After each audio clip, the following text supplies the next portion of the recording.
குரல் டாக்கர்ஸ்.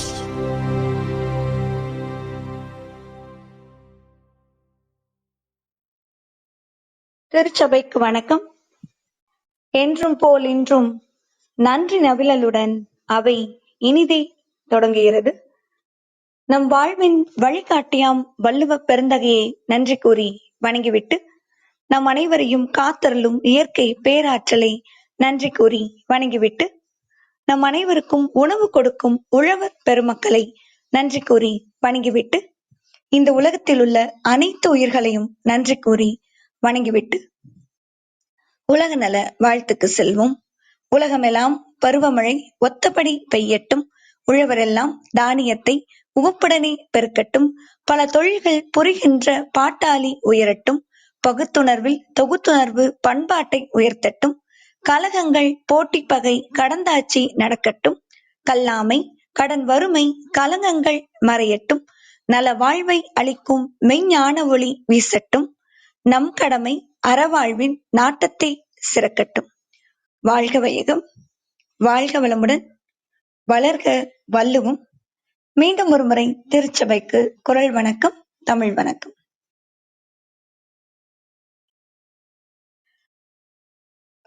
இன்றைய நாள் சிறப்பு பார்க்கறதுக்கு முன்னாடி குரல் பதிவு போயிடலாம், அதுக்கப்புறம் கொடுத்துடலாம். பிரணவி இருக்காங்க, கணேஷ் நயா இருக்காங்க. 2 பேர்ல யார் முதல் தரீங்க? பிரணவி, நீங்க கொடுத்துறீங்களா உங்களுடைய முதல் குரல் பதிவு? கொடுக்கிறேன். தொடருங்கடா. வணக்கம், தொடருங்கள். அவைக்கு காலை வணக்கம். வாழ்க வையகம், வாழ்க வளத்துடன். இன்றைய சிறப்பு குரல் அதிகாரம் 10 இனியவை குரல், குரல் எண் 93. முகத்தான் அமர்ந்தினிது நோக்கி அகத்தானாம் இன்சொலினதே அறம். முகத்தான் அமர்ந்தினிது நோக்கி அகத்தானாம் இன்சொலினதே அறம். முகம் மலர்ந்து மனதில் எழும் அன்பு உணர்ச்சியுடன் இனிய சொற்களை பேசுவதே அறமாகும். இன்றைய குரல் அதிகாரம் 33 கொல்லாமை, அதாவது எந்த உயிரையும் கொல்லாதிருத்தல். குரல் எண் 328. நன்றாகும் ஆக்கம் பெரிதெனினும் சான்றோர்க்கு கொன்றாகும் ஆக்கம் கடை. நன்றாகும் ஆக்கம் பெரிதெனினும் சான்றோர்க்கு கொன்றாகும் ஆக்கம் கடை. கொலை செய்வதால் வரும் செல்வம் பெரியதாக இருந்தாலும் அச்செல்வத்தை இழிந்ததென்றே சான்றோர்கள் எண்ணுவர். குரலோடு காத்திருங்கள், நாளையும் எதிர்பார்த்திருங்கள். நன்றி, வணக்கம். நன்றி நன்றி பிரணவி. அப்படி கணீர் கணீர்னு சொல்லவே முடியல. உங்களுடைய பதிவுக்கு அப்படி இருக்கு, என்ன சொல்றது அப்படிங்கிற மாதிரி இருக்கு. அவ்வளவு அழகா கொடுக்குறீங்க. அது காலையில உற்சாகமா, அது ரொம்ப முக்கியமா இருக்கு. காலை நேரத்துல உங்களுடைய குரல் கேட்டா அந்த நாள் முழுவதும் மலர்ச்சியா புத்துணர்ச்சியா இருக்கும் அப்படின்னு நினைக்கிறேன். அதுதான் நான் ரசிச்சிட்டு இருந்தேன் நீங்க குரல் படியும் போது. நன்றிடா, ரொம்ப அழகான குரல் பதிவு. குரல் எண் மட்டும் சொல்றீங்களாடா? நான் மறுபடியும் விட்டுட்டேன். 328 அத்தை.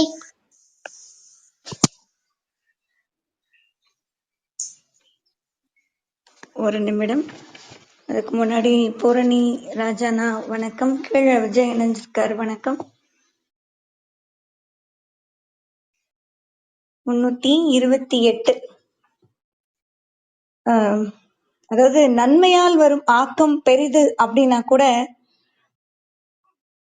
சான்றோர்கள் கொல்வதனால் வரும் ஆக்கத்தை இழிவாகவே நினைப்பார். அதாவது கொலை செய்யறதுனால நன்றாகும் ஆக்கம் பெரிதென்னும் சான்றோருக்கு கொன்றாகும் ஆக்கம் கடை. அது இழிவாதான் நினைப்பாங்க. கொலை தரும் நல்நிலை, ஆனாலும் ஆன்றோர் எண்ண மாட்டார் அதை, அவர்களுக்கு ஆகாது பிற உயிர்கள் வதை.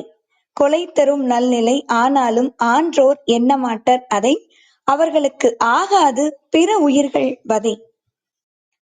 அப்படிங்கிறது மருதுபாண்டியன் அவருடைய திருக்கவிதை. நன்றி பிரணவி, உங்களுடைய குரல் பதிவுக்கு நன்றி. இந்த நாள் இனிய நாளா அமையட்டும் உங்களுக்கு. நன்றி அத்தை. நன்றி. பிரணவி பதிவுக்கு ஏதாவது கருத்துக்கள் இருந்தா சொல்லுங்க, இல்லைன்னா கணேசன் ஐயாவுடைய பதிவுக்கு போனதுக்கு அப்புறம் நம்ம நாள் சிறப்பு தொடரலாம். எல்லாரும் இதயத்தை தான் பறக்க விட்டுட்டு இருக்காங்க. ஐயா நீங்க தொடருங்க. அதிகாரம் 10 இனியவை குரல். குரல் எண் 93. முகத்தான் அமர்ந்து இனிது நோக்கி அகத்தானம் இன்சொலினதே அறம். பேதமை பொருட்பால் நட்பேல். குரல் எண் 838. மையல் ஒருவன் கழித்தாற்றால் பேதை தன் கையொன்று உடைமை பெறின்.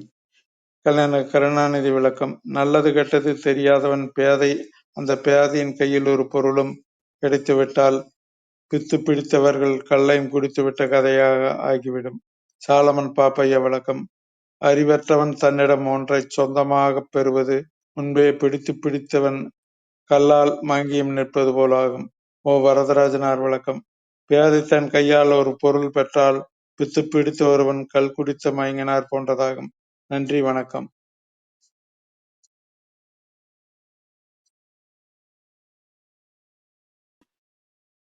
நன்றிங்கய்யா.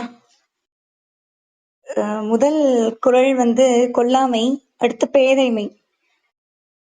கொல்லாமை அதிகாரம் என்ன சொல்லுச்சோ, அடுத்து பேதை மேல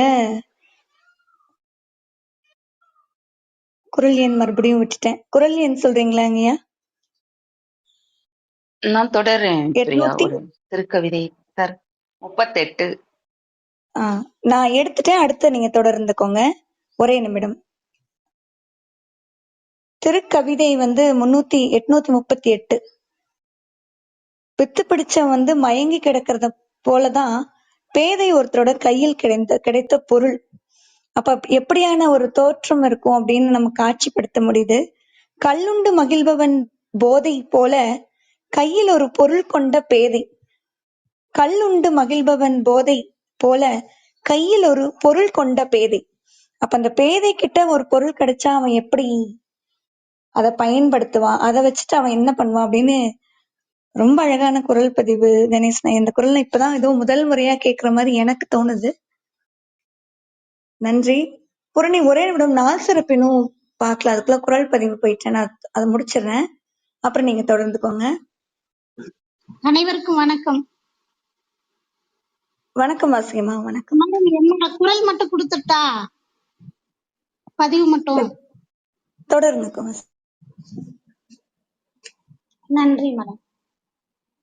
முகத்தான் அமர்ந்தினிது நோக்கி அகத்தானாம் இன்சொலினதே அறம். அவையோர் அனைவருக்கும் தமிழ் வணக்கம், குரல் வணக்கம். அதிகாரம் 46 சிற்றினம் சேராமை. குரல் எண் 482. நிலத்தியல்பால் நீர் திரிந்து அற்றாகும் மாந்தர்க்கு இனத்தியல்பது ஆகும் அறிவு. நிலத்தியல்பால் நீர் திரிந்து அற்றாகும் மாந்தர்க்கு இனத்தியல்பது ஆகும் அறிவு. அதாவது நிலத்தின் தன்மைக்கு ஏற்ப பெய்த நீர் திரியும். அதுபோல தாம் சேர்ந்த இனத்திற்கு தக்கவாறு அவங்க மனிதர்களுக்குடைய அறிவு திரியும். இதுதான். நன்றி அனைவருக்கும்.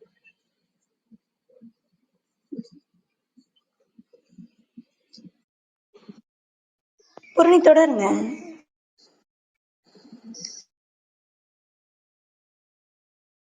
ஒரு தெருள்க கண்ணாடியை மாட்டிக்கிட்டே தேடுவாங்களாம், கண்ணுல அந்த மாதிரி கையில வச்சுக்கிட்டே தேடுறோம்.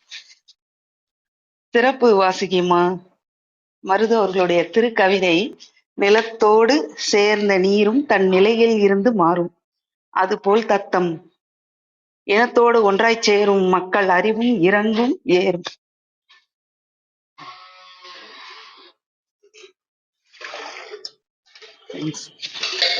இதுல அனைவருக்கு வணக்கம். தொடர் கணேசன் அவருடைய பதிவுல கூட நான் ஒண்ணு சொல்லணும்னு நினைச்சேன். அதாவது திருக்கவிதை படிச்சாங்க இல்லையா தொடர் பிரியா, அதுல கடைசியா பேதைன்னு முடியுது. அந்த பேதைங்கிறது பெண்கிற அர்த்தம் கூட வரும்னு நினைக்கிறேன், அப்படிதானே? பேதைன்னா பேதமைங்கிறது வேற, பேதைங்கிறது இல்ல மேரிம்மா. அந்த அதிகாரம் முழுக்க பேதைமை அப்படிங்கிறது. ஆமா, திருக்கவிதை 238. தொடர் அப்ப அந்த திருக்கவிதை ஒரு தடவை படிங்க. 238 நினைக்கிறேன் அப்படிதானே? தொடர் கணேசன் ஒரு கொடுத்தது. நிமிடம். ஆமா அந்த ஒரு ஆமா நிமிடம். ஆமா அந்த மேரிமா. அதுல பேதை தான் வருது. பேதைனா ஆமா பெண்ணுன்னு ஒரு பொருள் இருக்கு இல்லையா? பேதை, பேரிளம்பெண், பொண்ணுன்னு பேதை, அது ஒரு இல்ல, பேதை பெதும்பை மங்கை மடந்தை அறிவை தெரிவை அப்படி சொல்லுவாங்க. இந்த இடத்துல அந்த பேதை கிடையாது. பேதைமை, அறியாதவர்கள், அதாவது ஒரு மடமை அது தனத்தோட ஆமா இருக்கவங்க, பேதமை. அப்படிதான் நீங்க பொருள் எடுத்துக்கணும். அந்த திருக்கவிதை ஒரு தடவை படிச்சா நல்லா இருக்கும்னு நினைக்கிறேன். இது படிக்கிறேங்க. அதாவது கள்ளுண்டு கல்லுண்டு மகிழ்பவன் தொடருங்க பிரியா, தொடருங்களா? நான் தொடர்றேன், இருங்க. கள்ளுண்டு மகிழ்பவன் போதை போல கையில் ஒரு பொருள் கொண்ட பேதை. பேதைக்கு அப்ப கள்ளுண்டு பேதமைன்னு வந்தா மகிழ்வன் போதை போல. சொல்லுங்க சொல்லுங்க. அது அப்ப பேதைக்கு பதிலா பேதமை. ஏன்னா பேதைங்கிறது பெண்கிற ஒரு அர்த்தமும் வருதுனால பேதமைன்னு கொடுத்திருந்தா நல்லா இருக்கும்னு நினைக்கிறேன் அதுல. அது ஆனா பேதை பேதமை அந்த அர்த்தமும் முட்டாள் அறிவில்லாதவங்க அப்படிங்கிற அர்த்தம் வரும்னு சொல்றீங்க. வரலாம் நிறைய. ஏன்னா தமிழ்ல மட்டும் ஒரு வார்த்தைக்கு ஒரு சொல்லுக்கு நிறைய அர்த்தங்கள் உண்டு, நிறைய பொருள் உண்டு. அந்த அடிப்படையில பேதைன்னு சொல்லும் போது பேதமையும் குறிக்கலாமா இருக்கும். ஆனா பேதை என்பது பெண்கிற ஒரு அர்த்தத்தை கொடுக்கறதுனால மருதுவோட திருக்கவிதையில பேதமைன்னு கொடுத்திருந்தா நல்லா இருக்கும்ங்கிறது என்னுடைய கருத்து. அதே போல இவங்க வாஸ்திகி தொடர் படிச்சதுல கூட அந்த அது இனத்தோட சேரும்னு சொல்றது நம்ம அந்த இன்னைக்கு நடைமுறையில அதை பார்க்கும்போது அது ஒரு சரியான அர்த்தத்துல ஒரு எதிர்மறையான அர்த்தத்தை தான் நம்ம கொடுக்கும். அது தண்ணி எந்த நிலத்துல விழுதோ அந்த நிலத்துக்கு ஏற்ப அதோடைய நிறம் குணம் மாறும்னு சொல்லுவது போல, நான் ஒருத்தர் யாரோடன்னா அந்த சூழ்நிலையில எந்த சூழ்நிலைன்னு கொண்டு இருந்தா சரியா இருந்திருக்குமா இருக்கும். இனம்னு கொண்டு வருது. எனக்கு இனம்ங்கிறது அது தமிழ் இனம், மலையாள இனம், தெலுங்கு இனம், அதே போல அது இனங்கிறது என்ன ஒரு வகையில சாதியை கூட குறிக்கக்கூடிய ஒரு இதா இருக்குது. அவன் அந்த சாதிக்காரன், அதனால அப்படிதான் பேசுவான், ஏன்னா இனத்தோட தானே சேரும் அப்படிங்கறதெல்லாம் இருக்கும்போது இந்த பொருளும் எனக்கு படுது. அதனால அந்த இதுல இனம்ங்கிறது கூட கொஞ்சம் நம்மளால ஏத்துக்க கொள்ள முடியாதது திருக்குறள்ல. இந்த இடத்துல மேரிமா நீங்க நிலத்தோடு சேர்ந்த நீரும் தன் நிலையில் இருந்து மாறும், அதுபோல் தத்தம் இனத்தோடு ஒன்றாய்ச் சேரும் மக்கள் அறிவும் இறங்கும் ஏறும். நீங்க இந்த இடத்துல இந்த அறிவுன்ற சொல்ல பொருத்தி பார்க்கக்குள்ள நம்ம தெரிஞ்சுக்கலாம். சொல்லுவாங்க இல்லைங்களா, நம்ம கல்வியில ரொம்ப பரம ஏழை, ஒரு ரொம்ப ஒண்ணுமே இல்லாதவங்க ஒரு பணக்காரங்க கிட்ட கையேந்தி பிச்சை கேட்கிற மாதிரிதான் நம்ம கல்விய கத்துக்கணும். நம்மளோட நிறைய இருக்கவங்க தெரிஞ்சவங்க கிட்ட இருந்து நம்ம கத்துக்கணும், அப்படிதான் நம்ம நினைக்கணும் அப்படின்னு சொல்லுவாங்க. நீங்க இந்த இடத்துல நீங்க அந்த நிலையில வச்சு பொருத்தி பார்த்தா சிறப்பா இருக்கும்னு தோணுது. சிற்றினம் சேராமை இது இந்த அதிகாரம். அடுத்து நம்ம அதிகார தலைப்பையும் வச்சு பார்த்தோம்னா இது அரசியல்ல வருது. அடுத்தது இது எல்லாத்தையும் வச்சு பார்க்கக்குள்ள இந்த இடத்துல சாதி மத இனம் பேதம் அப்படிலாம் நீங்க எடுத்துக்க முடியாது. நான் ஆனா இதை என்னோட மனதுக்கு எப்படி கொண்டு போறேன்னா, நமக்கு கண்டிப்பா நம்ம நிறைய தெரிஞ்சுக்கணும், இன்னும் நிறைய கத்துக்கணும், இன்னமும் இருக்கு உலகத்துல அப்படின்லாம் தெரிஞ்சுக்கணும் அப்படின்னுக்குள்ள நான் ஒரு இனத்தை தேடுறேன், எங்க போனா கத்துக்கலாம் அப்படின்னு. எனக்கு அப்ப இங்க இந்த அவையில இணைகிறேன். இது எனக்கு இனம் அப்படின்னு தோணுது. இதுதான் நான் பொருத்தி பாக்குறேன். நன்றிங்க. சொல்லுங்க மீரிமா, புரிஞ்சுதுங்களா? நீங்க சொல்றது சரிதான். ஆனா நம்ம ஒரு மேடையில ஒருத்தர் பேசுறாரு, பேசும்போது இந்த குறளை நீங்க எந்த அதிகாரத்துல வருது, எந்த பால்ல வருது, பொருள் பாலா, அது என்ன இதுல வருது, எந்த அதிகாரத்துல வருது, அதுக்கு கீழே படிக்கும் போது நீங்க பொருத்தி பார்க்கலாம். இந்த குறளை மட்டும் தனியா ஒருத்தர் சொல்றாருன்னு வச்சுங்களேன், ஒரு மீட்டிங்லயோ இதுலயோ பேசுறாரு, அப்படி பேசும்போது இந்த குறளுக்கு அப்படியெல்லாம் நம்ம அர்த்தம் கொடுக்க முடியாது. நீங்க சொல்றது கரெக்ட், நான் ஒத்துக்கிறேன். ஆனா இப்படியும் வருதுன்னு சொல்றேன். அதாவது நம்ம எல்லாத்தையும் ஏத்துக்கணும், நான் இல்லைன்னு சொல்லல. ஆனா அதுல கொஞ்சம் நம்ம கிரிட்டிக்கலாவும் சில விஷயங்களை பார்த்து அதுலயும் கொஞ்சம் தெளிவா நம்ம கொஞ்சம் பேசும்போது நமக்கு இன்னும் கொஞ்சம் விளக்கமா கிடைக்குது. இப்படிதான் எழுதியிருப்பாரு அப்படின்னு சொல்றோம், அதுக்காக சொல்றேன் நான். அதே போல கல்வி மட்டும் யார்கிட்டயாவது நல்ல நம்முடைய அறிவை வளர்க்கணும்னு சொல்லும்போது வழிமுறையா யார் யாரு தலைமுறையா கற்றுட்டு வராங்களோ அவங்க கிட்ட போனாதான் நல்ல இது கிடைக்கும்னு நினைக்கலாமா இருக்கும். ஆனா அவங்க நம்மளோட சொல்லித்தர மாட்டாங்க. யாருக்கு அப்படிப்பட்ட தலைமுறையா கல்வி கற்றவங்க, எந்த குரூப், எந்த அங்க இனம் தான் வரும். யாருன்னு பார்க்கும்போது அவங்க நம்மள கல்வி கற்கிறதுக்கு அலோவ் பண்ணாதவங்க தான் இருப்பாங்க. அப்படியெல்லாம் இருக்குது இல்லையா?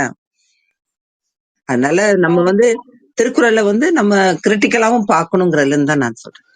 மெரிமா, நீங்க இப்ப என்ன சொல்ல வரீங்கன்னு நான் புரிஞ்சுக்கிறேன்னா, அந்த இனம் அப்படிங்கிற சொல் இல்லாம இருந்திருக்கணும்னு சொல்றீங்களா? இப்போ ஒரு தண்ணி ஒரு பாத்திரத்துல எந்த பாத்திரத்துல வச்சாலும் அதோட தன்மைக்கு ஏற்ற மாதிரி மாறிடுது இல்லையா? 452வது குறள் தானே? சரிதானே நான் சொல்றது? நான் ஏதாவது தவற வச்சுட்டேன்? ஆமா ஆமாம் பிரியா. ஆமா இனம் அப்படின்னு சொல்ல வேணாம்னு சொல்றீங்களா மெரிமா? அது அந்த மாதிரி குறள் சொல்றீங்களா? அவர் சொல்லியிருக்காரு, அந்த காலத்தோட தாக்கத்துல இருந்து சொல்லியிருக்கலாம். ஆனா அது இனம் அப்படிங்கறது நான் எப்படி புரிஞ்சுக்கிட்டேன் அப்படின்னா, அதாவது பூரணி சொன்ன மாதிரிதான். இப்ப நீங்க என்ன எடுத்துக்கிட்டீங்கன்னு வச்சுக்கோங்களேன். இப்ப நான் ஒருத்தர் நம்மளை பத்தி யோசிச்சோம். இப்ப நான் அப்படி என்னவா இருந்தேன். ஆனா இப்ப தினமும் திருக்குறள் படிக்கிறதுனால என்ன மேம்பட்டிருக்கேன் அப்படின்னு யோசிச்சா, இந்த இனம் அப்படிங்கிறது இப்ப நம்ம பயணிக்க கூடியது அப்படின்னு வச்சுக்கிட்டா, அதாவது தமிழ் சார்ந்த ஒரு அறிவு, தமிழ்ல பேசுறது அப்படிங்கிறது பெருமை அப்படிங்கிறது ஒண்ணு. புத்தகங்கள் பற்றி நிறைய நமக்கு தெரியுது, எழுத்தாளர்கள் பற்றி தெரியுது. இந்த மாதிரி உலக ஒரு நம்ம இப்ப படிக்கணும்னா அதை சமூகத்தோட எப்படி பொருத்தி பார்க்கணும், வாழ்வியலோட எப்படி பொருத்தி பார்க்கணும் அப்படிங்கிறது தெரியுது. இது எல்லாமே எங்க கத்துக்கிட்டோம் அப்படின்னா, நம்ம என்னதான் படிச்சு பட்டம் பெற்று வேலைக்கு போய் பெற்றோராகி அந்த நிலையில வந்தா கூட அந்த இனத்தோட இயல்பு கொஞ்சம் நமக்கு வரும் அப்படிங்கறதுதான் இந்த குறளுடைய பொருள்னு நான் எடுத்துக்கிறேன். இது எந்த இடத்துல நீங்க அது உங்களுக்கு ஒரு மாறுபட்ட கருத்து அப்படின்னு எனக்கு விளங்கல. அதனால அந்த மாதிரி சிந்திக்கும் போது இது சரியா இருக்கு. நீங்க சொல்ற பார்வையிலும் சிந்திக்கலாம், அது கூட தவறு இல்லை. ஆனா இந்த குறிப்பிட்ட குறளுக்கு இதான் அந்த இனத்திற்கு இயல்பதாகும் அறிவு அப்படிங்கறது எடுத்துட்டேன். இப்ப நம்ம எப்படி இருக்கோம் அப்படின்னா, இதை பற்றியே சிந்திக்கிறோம். எந்த மாதிரி புத்தகங்கள் படிக்கணும், அதை படிச்சதுனால என்ன நம்ம திருக்குறள் எப்படி பொருத்தி பார்க்கலாம் அப்படிங்கிற அறிவு இப்ப நமக்கு வந்துட்டு இருக்கு இல்லையா? அது காரணம் இந்த இனத்து கூட சேர்றதுனால அப்படின்னு நான் எடுத்துக்கிட்டேன். இது உங்களுக்கு விளங்குச்சான்னு தெரியல, பேசலாம். இன்னும் நம்ம உங்களுக்கு இன்னும் தெளிவு வேணும்னா நம்ம ராணிமா உங்ககிட்ட கூட பேசலாம்னு நினைக்கிறேன். நன்றி. அவைக்கு வணக்கம். பிரியா, இப்படி சொல்லலாமா? அறிவு பெற்ற அவை, அறிவு பெற்ற இனம், அறிவு அற்ற இனம் அப்படின்னு சொல்லலாமா? அறிவுன்னு அந்த வார்த்தையை அவர் பயன்படுத்தி இருக்கிறதுனால அந்த இனத்தோட சேர்ந்தா நீ அறிவோட இருப்ப, அறிவு அற்ற இனத்தோட சேர்ந்தா அறிவு அற்றவனாதான் நீ இருப்ப அப்படின்னு கூட எடுத்துக்கலாம். பொதுவா இனம்னு பயன்படுத்துறது, இப்ப நாங்க எல்லாருமே ஆசிரியர் இனம், என்ன இனம், நான் என்ன இனம்ன்றத நீங்க சொல்ற மாதிரி யாருமே இப்ப அடிக்கோடிட்டு காட்டுறதே இல்லை. எப்பவாவது கவர்மெண்ட் ஒரு ஃபார்ம் ஃபில் பண்ண சொன்னா அதுல வேணா நம்ம சொல்லுவோமே ஒழிய, இப்ப நான் ஆசிரியர் இனம், நான் என்கிட்ட கத்துக்கிற பிள்ளைங்க எல்லாம் மாணவர் இனம் அப்படிதான் சொல்றோம். இனம் இப்ப நல்லா புரிஞ்சிருக்கும்னு நினைக்கிறேன் மேரிமாக்கு. நன்றி மேரிமா வினா எழுப்புனதுக்கு. சரிதான்க்கா, அது அந்த அந்த பார்வைதான். இன்னொன்னு என்னன்னா, இப்போ அந்த இயல்பு அப்படின்னு சொல்றாங்கல்ல, நீங்க எப்பவுமே ஒரு எதிர்மறையா பேசுறவங்க கூட இருந்தா நம்மள அறியாமே நம்மளும் பேச ஆரம்பிச்சிடும். இதுதான் இயல்பு. இப்போ நம்ம எங்கேயாவது போறோம், ஏதோ ஒரு இதை பத்தி பேசினா நம்மளுக்கு ஒரு கொஞ்ச நேரத்துக்காக அந்த சிந்தனைகள் இருந்துட்டே இருக்கும் இல்லையா? அப்ப நம்ம தொடர்ந்து ஒரு அறிவுள்ளவர்கள் கூட பயணிக்கும் போது அந்த தாக்கம் இருக்கும் அப்படிங்கறதுதான் அப்படி சொல்றேன். அதான் நீங்க சொன்ன மாதிரிதான். மேரிமா இதை பத்தி சொன்னாதான் நமக்கு விளங்கும்னு நினைக்கிறேன். மேரிமா? இல்ல, எனக்கு அதுல என்ன சொல்ல வர்றாருன்னா அந்த கால இது. ஆனா அந்த நம்ம அப்படி பார்க்கணும்னு நான் சொல்றேன். இப்படியும் இருக்கு, இந்த பொருள்படுபடியாவும் இதை பார்க்க கூடும். எப்படி பேதைன்னு சொல்லி அந்த கணேசனுடைய அந்த குறளுக்கு திருக்கவிதை பேதைன்னு முடியுதோ, பேதமைன்னு போட்டிருந்தாருன்னா நமக்கு அதுல பிரச்சனை இல்லாம இருந்திருக்கும். பேதைன்னா பெண்கள் மகளிர் அப்படின்னு வர்றதுனால அது சொன்னேன். அதே போலதான் இதுவும் இனம்னு குறிப்பிட்டதுனால அது ஒரு இனத்தை அவங்கவுங்க அவங்க சிந்தனைக்கு ஏற்றபடி எடுக்கக்கூடிய ஒரு தன்மை உள்ள வார்த்தை இல்லையா அது? அதுக்காக சொன்னேன். நீங்க சொல்றது புரியுது, நீங்க எல்லாரும் சொல்றது புரியுது. நன்றி நன்றி மேரிமா. அதாவது எந்த ஒரு செயலோ இல்ல கருத்தோ செய்தியோ அப்படியே ஏற்றுக்காம நீங்க நிறைய அதை ஆழ சிந்திக்கணும்னு சொல்றீங்க. அதுவும் சரியான பார்வைதான். இந்த மாதிரி கூட சிந்திச்சா என்னென்ன விடை கிடைக்குது அப்படின்னு சொல்றீங்க. சிறப்புதான், அதுவும் சிறப்புதான் மேரிமா. நன்றி. எல்லா கோணங்கள்லயும் நம்ம சிந்திக்கணுங்கிற ஒரு பார்வையை வைக்கிறீங்க. நம்ம அதுல இருக்கிற பொருளை மட்டும் அப்படியே எடுத்துக்கிறோம். அததான் சொல்ல வரீங்க. நன்றி மேரிமா.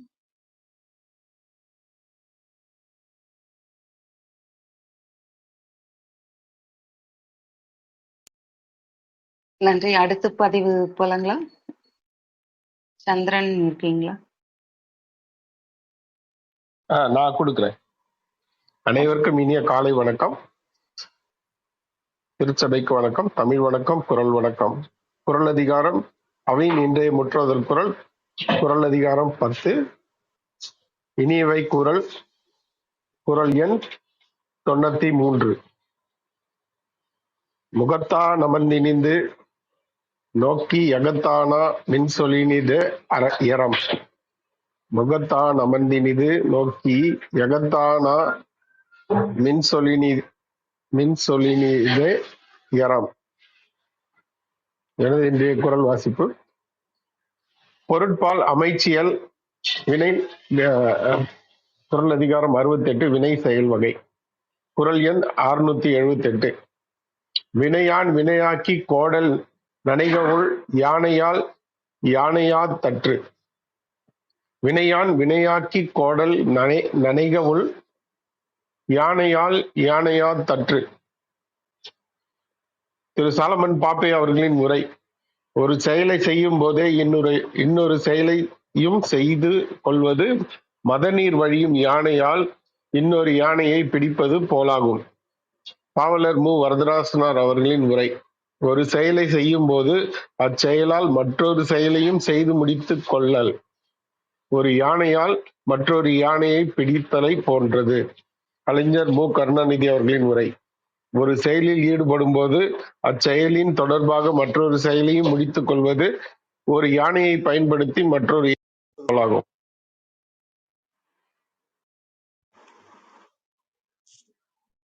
வாய்ப்புக்கு நன்றி. இந்த நாள் இனிய நாளாக அமைய அனைவருக்கும் வாழ்த்துக்கள்.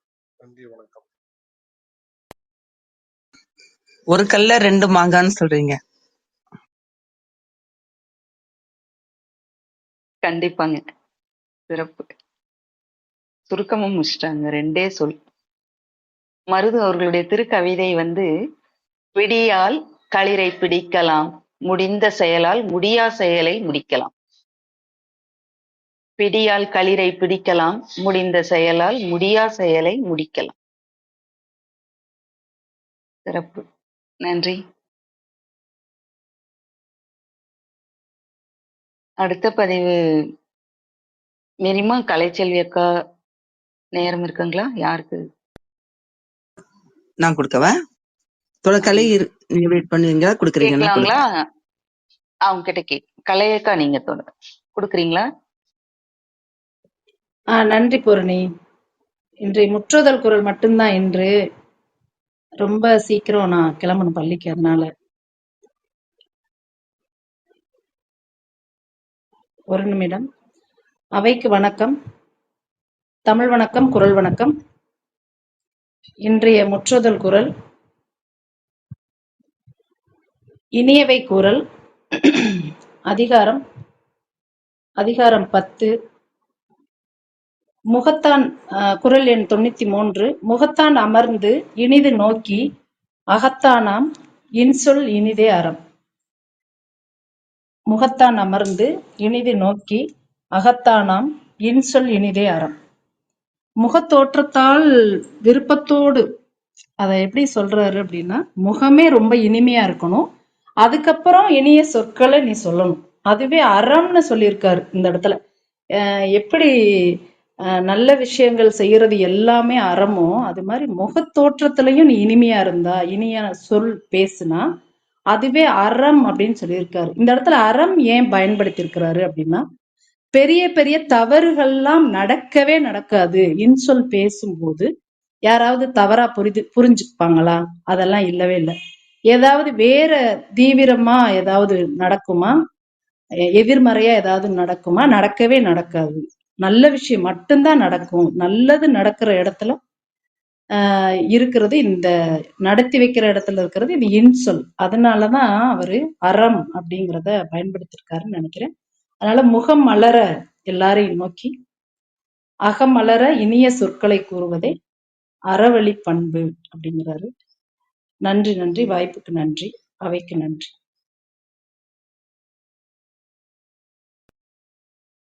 நன்றி நன்றி கலையக்கா. நீங்க முற்றுதல் குரல் கொடுத்ததுக்கு சிறப்பு.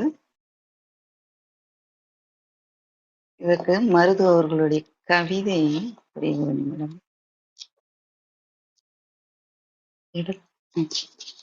வதனத்தால் புன்னகை புரிய வேண்டும், விழிகளில் ஒளித்துளி தெரிய வேண்டும், இதயத்தில் அன்பு மனம் வீச வேண்டும், இதழ்களும் இன்சொற்கள் பேச வேண்டும், அதுவே சிறந்த அறம், அதனை பெறுவது வரம்.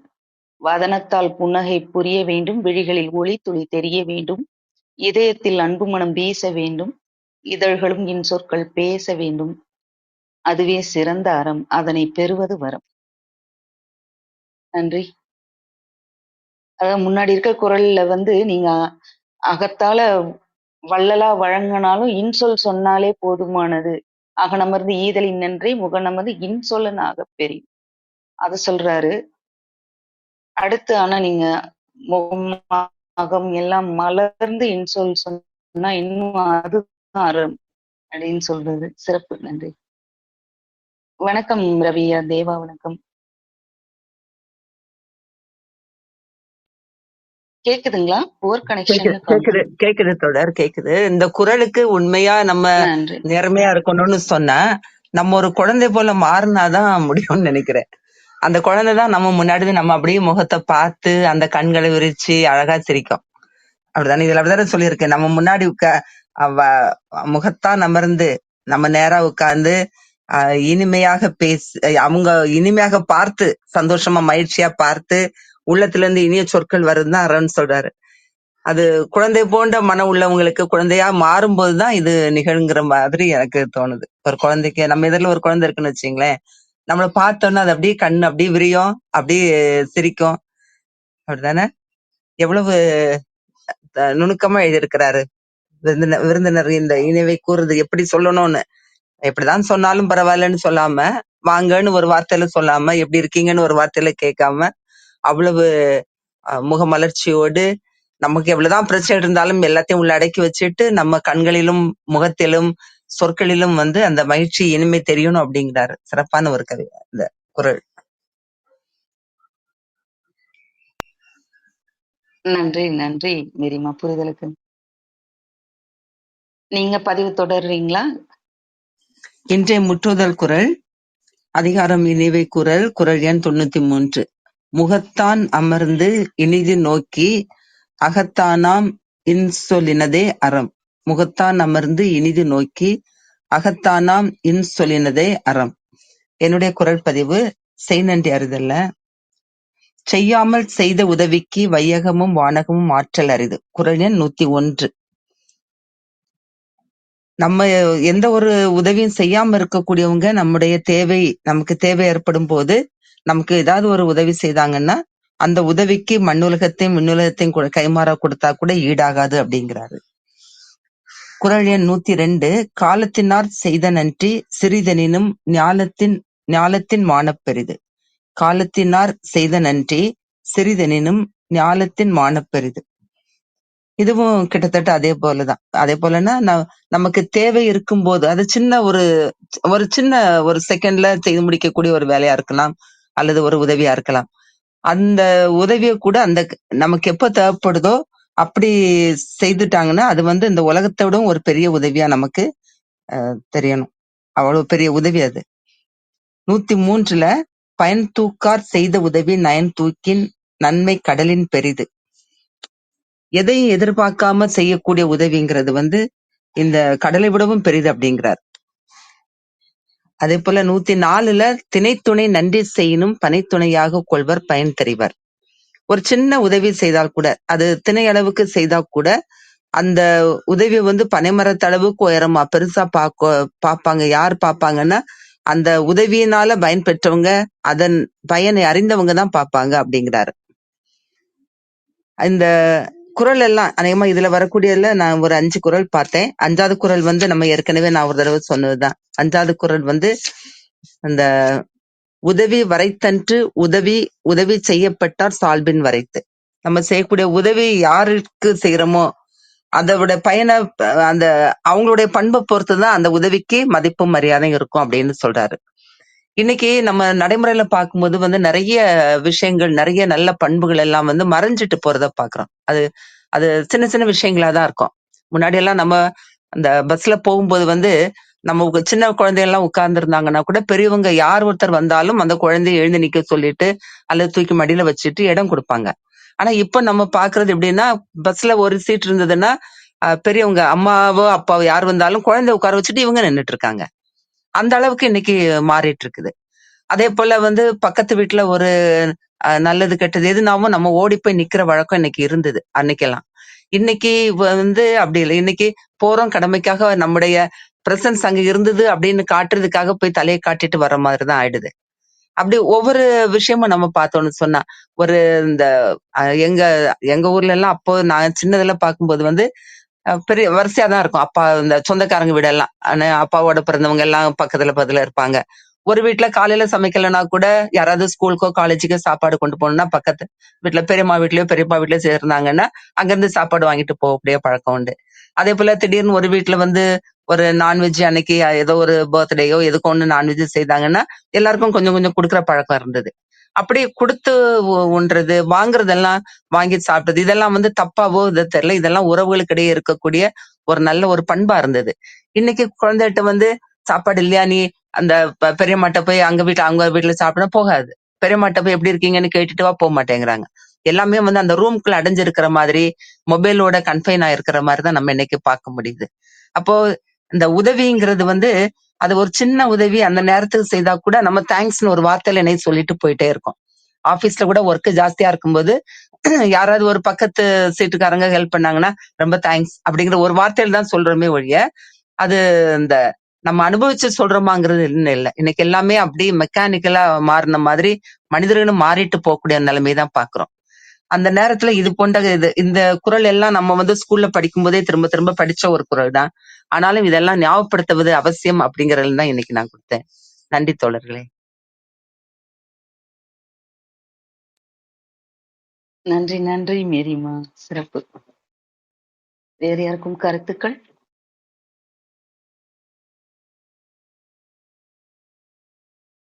அடுத்த பதிவுக்கு போலாங்களா? ரவியா இருக்கீங்களா? இருக்கேன் புரணி. நீங்க சரிங்களாங்கய்யா? சரி.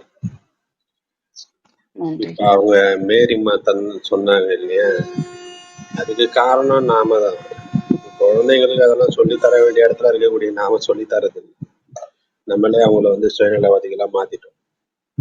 சரி, திருச்சபைக்கு வணக்கம். இன்றைக்கான முற்றோதல் குறள், முகத்தான் அமர்ந்து இனிது நோக்கி அகத்தானாம் இன்சொலின் அதை அறம். முகத்தான் அமர்ந்து இனிது நோக்கி அகத்தானாம் இன்சொலினதே அறம்.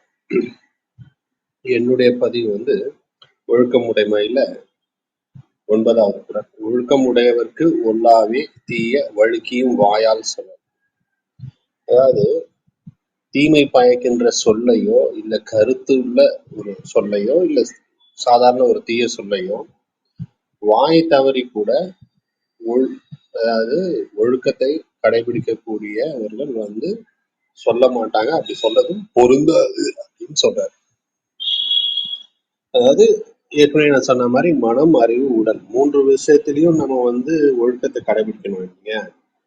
அதனால வாய் தவறி கூட அவங்களுடைய வாயிலிருந்து அந்த மாதிரியான ஒரு சொல்லு வரக்கூடாது. அப்படி வர்றது அவங்களுடைய ஒழுக்கத்துக்கு அது பொருந்தாது. அப்படிங்கிறதுனால வரக்கூடாது அப்படிங்கிற. தீய வழிக்கையும் வாயால் சொல்லல். தீமை பாய்கின்ற சொல்லையோ கருத்தையோ நல்ல சொற்கள் பேச வேண்டிய தன் வாயால சொல்லுதல் அப்படின்னு பொருள் வரும் அந்த இடத்துல. அப்ப என்ன ஆகும்? இப்ப இந்த இடத்துல அது என்ன தீய கருத்துன்னா, இப்போ தீய சொல்லுதான் சொல்லணும்னு அவசியம் இல்லை. இப்ப நம்ம வேடிக்கையாவோ இல்ல கோபத்திலேயே சில நேரத்துல சொல்லுவோம், இரு கால கத்தை கைட்டு அடிக்கிறேன் அப்படின்னு சொல்லுவோம். இப்ப அதுவே ஒரு தீய கருத்தை கொண்ட ஒரு சொற்றோட தானே, இல்லையா? அப்ப அந்த மாதிரியான ஒரு விஷயங்கள் ஒழுக்கத்தை கடைபிடிப்பவர்கள் வாயிலிருந்து வரக்கூடாது. அப்படி வர்றது அதாவது ஒல்லா அப்படின்னா பொருந்தாது அப்படின்னு அர்த்தம். அதாவது ஒழுக்கம் இருக்கவங்களுக்கு பொருந்தாதான். எதுன்னா தீய சொற்களும் தீய கருத்துடைய சொற்களும் அவங்க வாயிலிருந்து தவறி வர்றது கூட பொருந்தாது அப்படின்னு சொல்றது. அதனால்தான் ஒழுக்கம் உடையவருக்கு ஒல்லாவே அப்படின்றத ஒழுக்கத்தை கடைபிடிப்பவர்களுக்கு பொருந்தாது அப்படின்னு அந்த இடத்துல அந்த ஏகாரன்றது ஒல்லாவே அப்படின்னு வருது இல்லையா? அது உறுதிப்படுத்துறதுக்காக வர்றதுதான் அந்த ஏகாரம். அப்படித்தான் அப்படின்னு நம்ம அடிச்சு சொல்றோம் இல்லையா? அந்த மாதிரியான ஒரு பொருள் வரும். இதுக்கு நம்ம இப்படி இது பார்த்தாலும் அப்ப அந்த முன்னாடி குரல்களுக்கெல்லாம் அடுத்து ஒழுக்கத்தினால் நம்ம பின்பற்றும் போது நமக்கு வரக்கூடிய சொல்லலையும் கருத்துலையும் கூட நாம ரொம்ப விழிப்பா இருக்கணும் அப்படின்றத உணர்த்ததுக்காக தான் இந்த குரலையே அவர் அடுத்த குரலா வைக்கிறாரு. அதாவது நீங்க ஒழுக்கத்தை பின்பற்றும் போது நீங்க உங்க வாயிலிருந்து வரக்கூடிய ஒரு சொல்லுக்கும் அதனுடைய கருத்துக்கும் நம்ம முக்கியத்துவம் கொடுக்கணும் அப்படின்றதுக்காக தான் இந்த குரல். அதாவது ஒழுக்கத்தின் ஒழுகார் ஒழுக்கமுடையவர்க்கு ஒல்லாவே தீய வழுக்கியும் வாயால் சுழல் அப்படின்னு சொல்றாரு. நம்மால் ஒரு நாள் அவருடைய நண்பர் கூட நடந்து போயிட்டு இருந்தார்.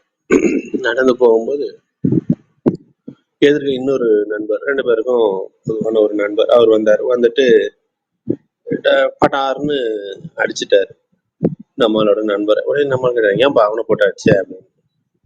இல்ல, போன மாசம் இவன் என்ன திட்டான், அதுக்குதான் இப்போ அடிச்சேன் அப்படின்னாரு. ஏன்டா போன மாசம் திட்டினா அதுக்கு போன மாசம் அடிக்கிறதுங்க, அது ஏன்டா இன்னைக்கு திடீர்னு அடிச்ச அப்படின்னாரு. சரி அப்படின்னா தான்டா சரி நடந்தது அப்படின்னு. போன மாசம் இது மாதிரி ஒரு சின்ன என்ன சொல்றது பிரச்சனை, அது பேசும்போது இவன் என்ன திட்டான் அதனாலதான் அப்படின்னு. சரி அப்படின்னா தான்டா திட்டினா ஒரு மாசம் கோவம் இருக்கு அவளுக்கு அப்படின்னா. இல்ல தேவாங்கன்னு திட்டினான். சரி அதுக்கேண்டா இப்ப திட்டினேன், அந்த தேவாங்க எப்படி இருக்குன்றது நேத்து தான் நான் பார்த்தேன் அப்படின்னா. அனைவருக்கும் இந்த நாள் இனி நாள் ஆகணும். வாழ்த்துக்கள். நன்றி, வணக்கம்.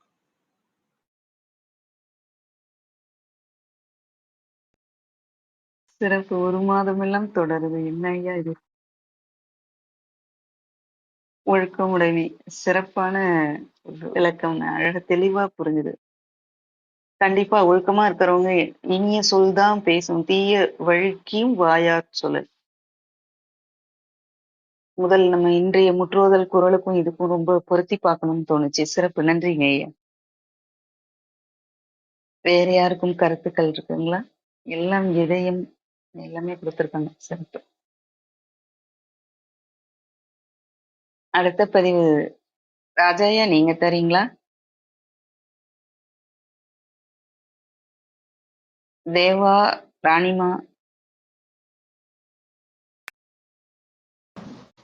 அவையினருக்கு வணக்கம். வணக்கம். என்னுடைய பதிவு கொடுத்துருவாமா? தொடருங்க ராணிமா.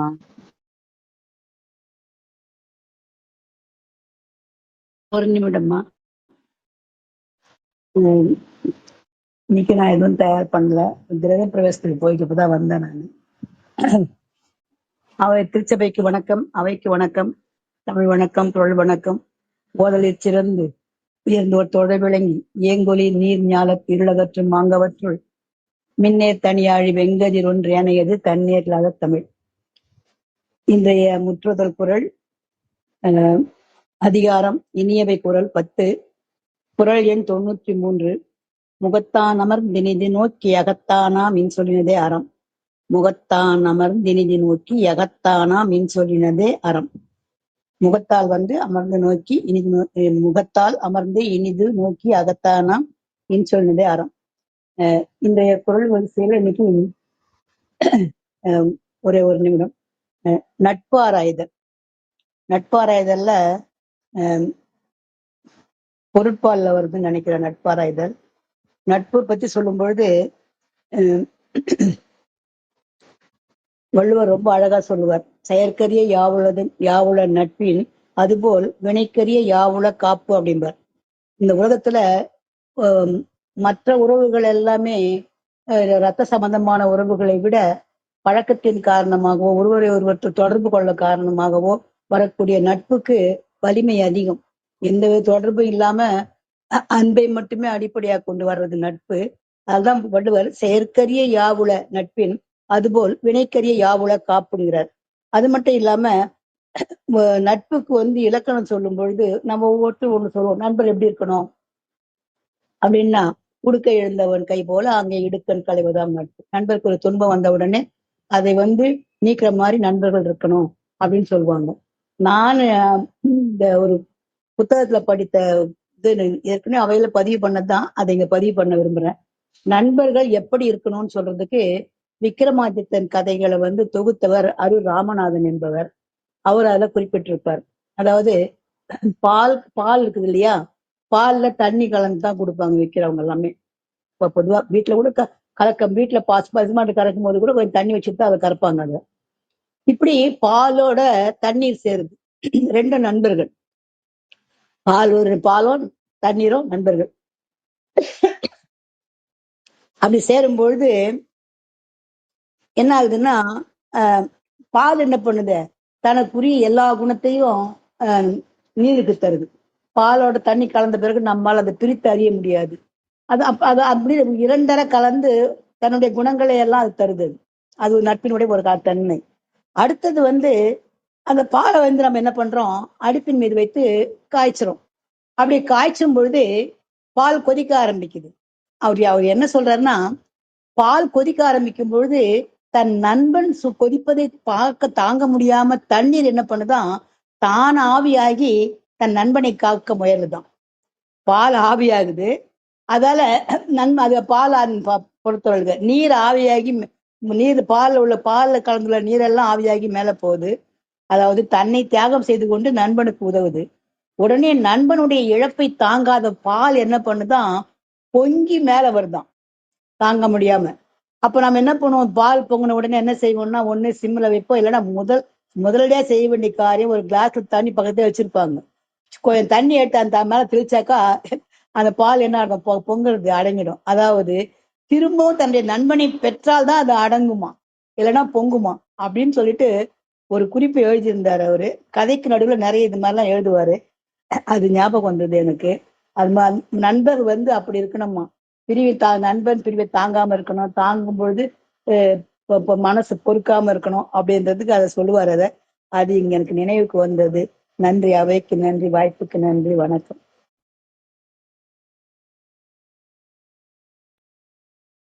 சிறப்பு சிறப்பு. நன்றிங்க ராமம்மா, நன்றி. நட்பாராய்தல், அதாவது முன் தயாரிப்பு இல்லைன்றீங்க, நீங்க மனசுக்குள்ளே இவ்வளவு தயாரிப்புகள் வச்சிருக்கீங்க. சிறப்பு. அது நட்பாராய்தல் ஒன்னே இல்லம்மா, ஒண்ணுதான் நட்பு அவங்க தவறா அதிகாரம். சொன்னாங்க, அது நட்பு அதிகாரத்துல வருது, அவ்வளவுதான், வேற ஒண்ணும் இல்ல. மற்றபடி அவங்க அப்படியே நட்பாராய்தல் டேபிள் கிடையாது, கார்டு மாதிரி எல்லாத்தையும் ரெக்கார்ட் பண்ணி வச்சிருக்காங்க. மிகவும் நல்ல ரசிச்சு கேட்ட பதிவு தோழர். இந்த பால் நம்ம டெய்லி பால் காய்க்கிறோம், ஆனாலும் இப்படி எல்லாம் யோசிச்சதும் கிடையாது. நம்மளுடைய சிந்தனை அது அப்படி வரவே இல்லை. நட்புன்னு சொல்லும்போது இந்த மஞ்சுமெல் பாய்ஸ் அந்த சினிமா ரொம்ப நல்லா, இப்ப ரீசெண்டா சமீபத்துல அந்த படம் ரொம்ப ஒரு தாக்கத்தை ஏற்படுத்திய படமா இருக்கும். இளைஞர்கள் எல்லார் இடத்துலயும் அது ரொம்ப பிரபலமா வரவேற்கப்பட்ட ஒரு படம். பாத்திருப்பீங்கன்னு நினைக்கிறேன் நிறைய பேரு. அந்த குணா கேவ்ஸுக்குள்ள ஒரு குரூப்பா போவாங்க. கொடைக்கானல் போகும்போது அதுல ஒருத்தர் விழுந்துடுவாரு.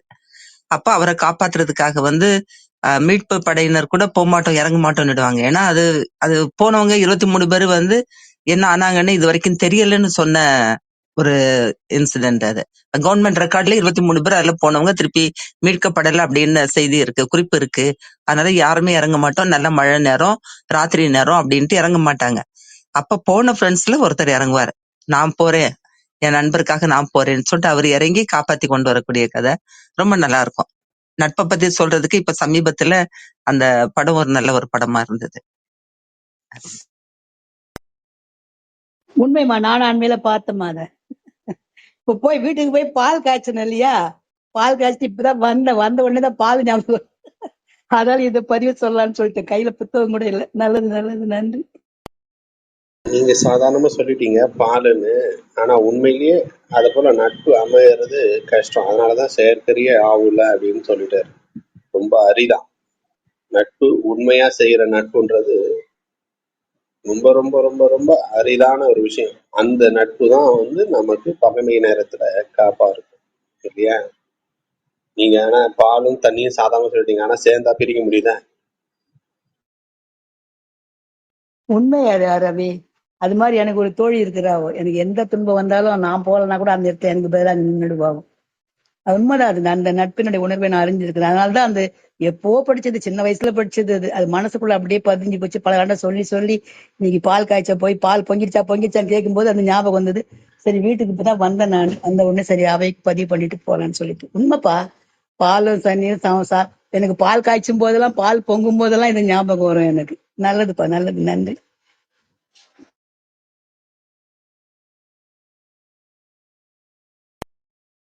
சிறப்பு சிறப்பு ராணிமா, நன்றி நன்றி. தேவா இருக்கீங்களா? நான் உங்க இருக்கேன். பதிவு. நான் கொடுக்கட்டுமா? கொடுங்க கொடுங்க தேவா. கீழே இணைந்தவர்கள் அனைவருக்கும் வணக்கம். அனைவருக்கும் காலை வணக்கம், தமிழ் வணக்கம், குரல் வணக்கம். இன்று அவை முற்றுவதலுக்கான குரல் எண் 93. முக முக முகத்தான் அமர்ந்து இனிது நோக்கி அகத்தானாம் இன்சொல் இனிதே அறம். முகத்தான் அமர்ந்தினிது நோக்கி அகத்தானாம் இன்சொல் இனிதே அறம். இன்றைய எனது பதிவு அதிகாரம் 24, புகழ். குரல் எண் 235. நத்தம் போல் கேடும் உளதாகுஞ் சாக்காடு வித்தகர்க்கு அல்லால் அரிது. நத்தம் போல் கேடும் ஊதாகும் சாக்காடும் வித்தகர்க்கு அல்லால் அரிது. துன்பங்களுக்கு இடையே கூட அவற்றைத் தாங்கும் வலிமையால் தனது புகழை வளர்த்துக் கொள்வதும், தனது சாவிலும் கூட புகழை நிலைநாட்டுவதும் இயல்பான ஆற்றலுடையவருக்கே உரிய செயலாகும். துன்பங்களுக்கு இடையே கூட அவற்றைத் தாங்கும் வலிமையால் தனது புகழை வளர்த்துக் கொள்வதும், தமது சாவிலும் கூட புகழை நிலைநாட்டுவதும் இயல்பான ஆற்றலுடையவருக்கே உரியதாக செயலாகும். குரல் எண் 236. தோன்றின் புகழொடு தோன்றுக அஃதிலார் தோன்றலின் தோன்றாமை நன்று. எந்த துறையில் ஈடுபட்டாலும் அதில் புகழுடன் விளங்க வேண்டும். இல்லாதவர்கள் அந்த துறையில் ஈடுபடாமல் இருப்பதே நல்லது.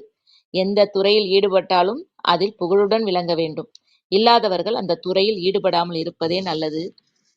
முதுமொழி காஞ்சியில் ஒரு செய்யுள். ஈரம் இல்லாது கிளை நட்பு அன்று. ஈரம் இல்லாதது கிளை நட்பு அன்று. பரிவு என்னும் ஈர நெஞ்சம் இல்லாதவர் உறவினராக இருப்பினும் உறவு ஆகார்.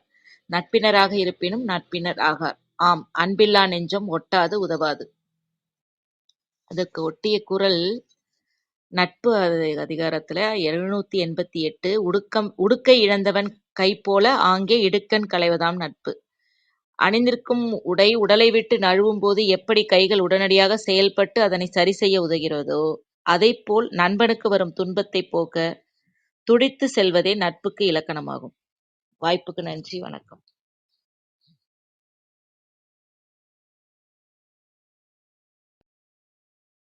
சிறப்பு நட்பாராய்தல் ராணிமா கொடுத்தாங்க. அடுத்து நீங்க முதுமொழி காஞ்சிக்கு அந்த கொடுத்த செய்யுளும் குரலும் மிக பொருத்தம்.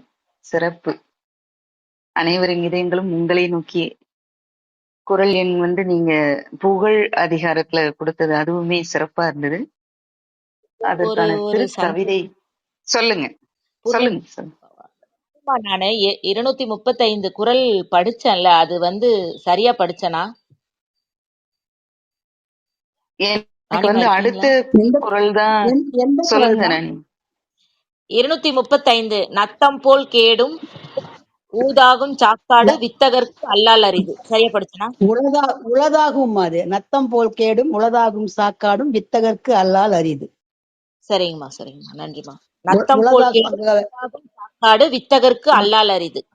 ஆமா, அந்த உளதாகும் அந்த இடத்துல ஏதோ கொஞ்சம் சின்னதாக ஒரு ஓசை பிழை இருந்தது, பார்த்தேன் நானும். நத்தம் போல் கேடும் உளதாகும் சாக்காடும் வித்தகர்க்கு அல்லால் அரிது. நல்லதுமா, நல்லது. அது நட்பாராய்தல் இல்ல பூரணி, அது நட்பு அதிகாரமா. ரவி சொன்னார் பாருங்க, நட்பாராய்தல் அடுத்த அதிகாரமா இருக்கும். நட்பு தான் இந்த உடுக்க எழுந்தவன் கை போல வர்றது நட்பு அதிகாரத்துலதான். நல்லதுமா, நல்லது, நன்றி.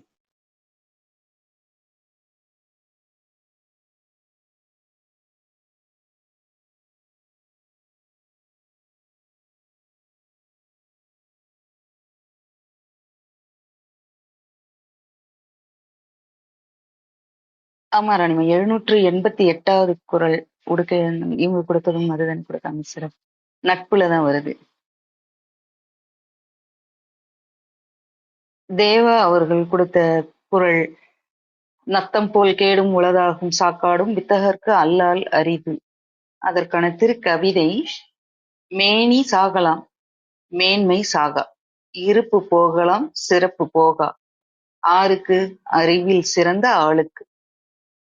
மேனி சாகலாம் மேன்மை சாகா, இருப்பு போகலாம் சிறப்பு போகா, ஆருக்கு அறிவில் சிறந்த ஆளுக்கு.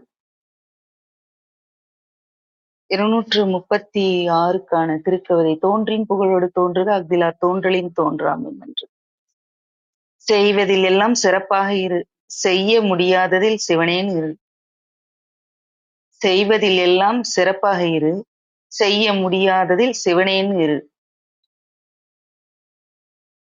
நன்றி. திருக்கவிதை சிறப்பா சொல்லுங்க தேவா. நன்றி நன்றி, சிறப்பு, நல்லா இருந்தது. வணக்கம் கோதைமா. வணக்கம்மா, வணக்கம்மா. அனைவருக்கும் இனிய காலை வணக்கம்.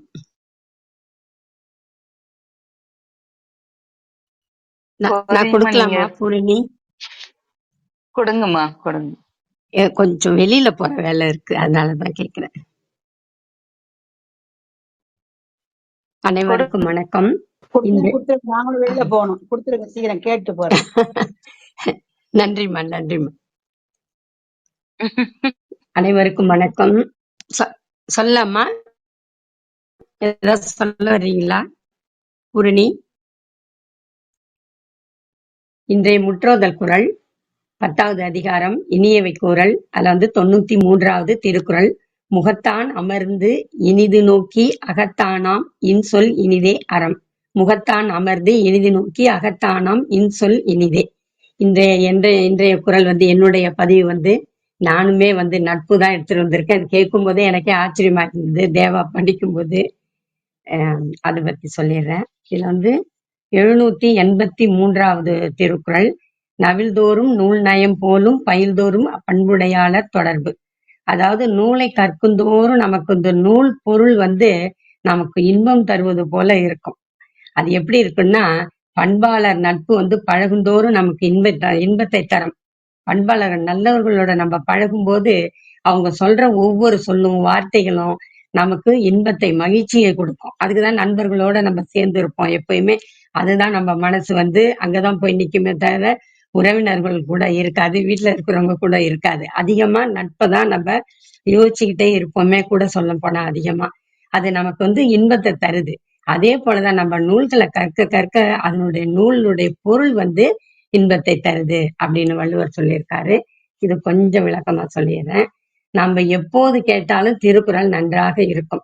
நம்ம சிறு வயசுல படிச்சாலும் சரி, இல்ல மேல கல்லூரியில படிக்கும் போதும் சரி, நம்ம வகுப்புல பாடம் எடுக்கும் போதும் சரி, மேடைகள்ல உட்கார்ந்து நம்ம கேட்கும் போதும் சரி, அதாவது யாராவது பேசும்போது, ஏன் நம்ம அவையே எடுத்துங்க, நம்ம கேட்கும் போது எல்லாமே நமக்கு ஒரு இன்பத்தை கொடுக்குது, ஆச்சரியத்தையும் கொடுக்கும் இந்த திருக்குறள். திருவள்ளுவரே சொல்றாரு, மறுபடியும் அந்த செய்யுள் சொல்றேன். நவில்தோறும் நூல் நயம் போலும் பயில்தோறும் பண்புடையாளர் தொடர்பு.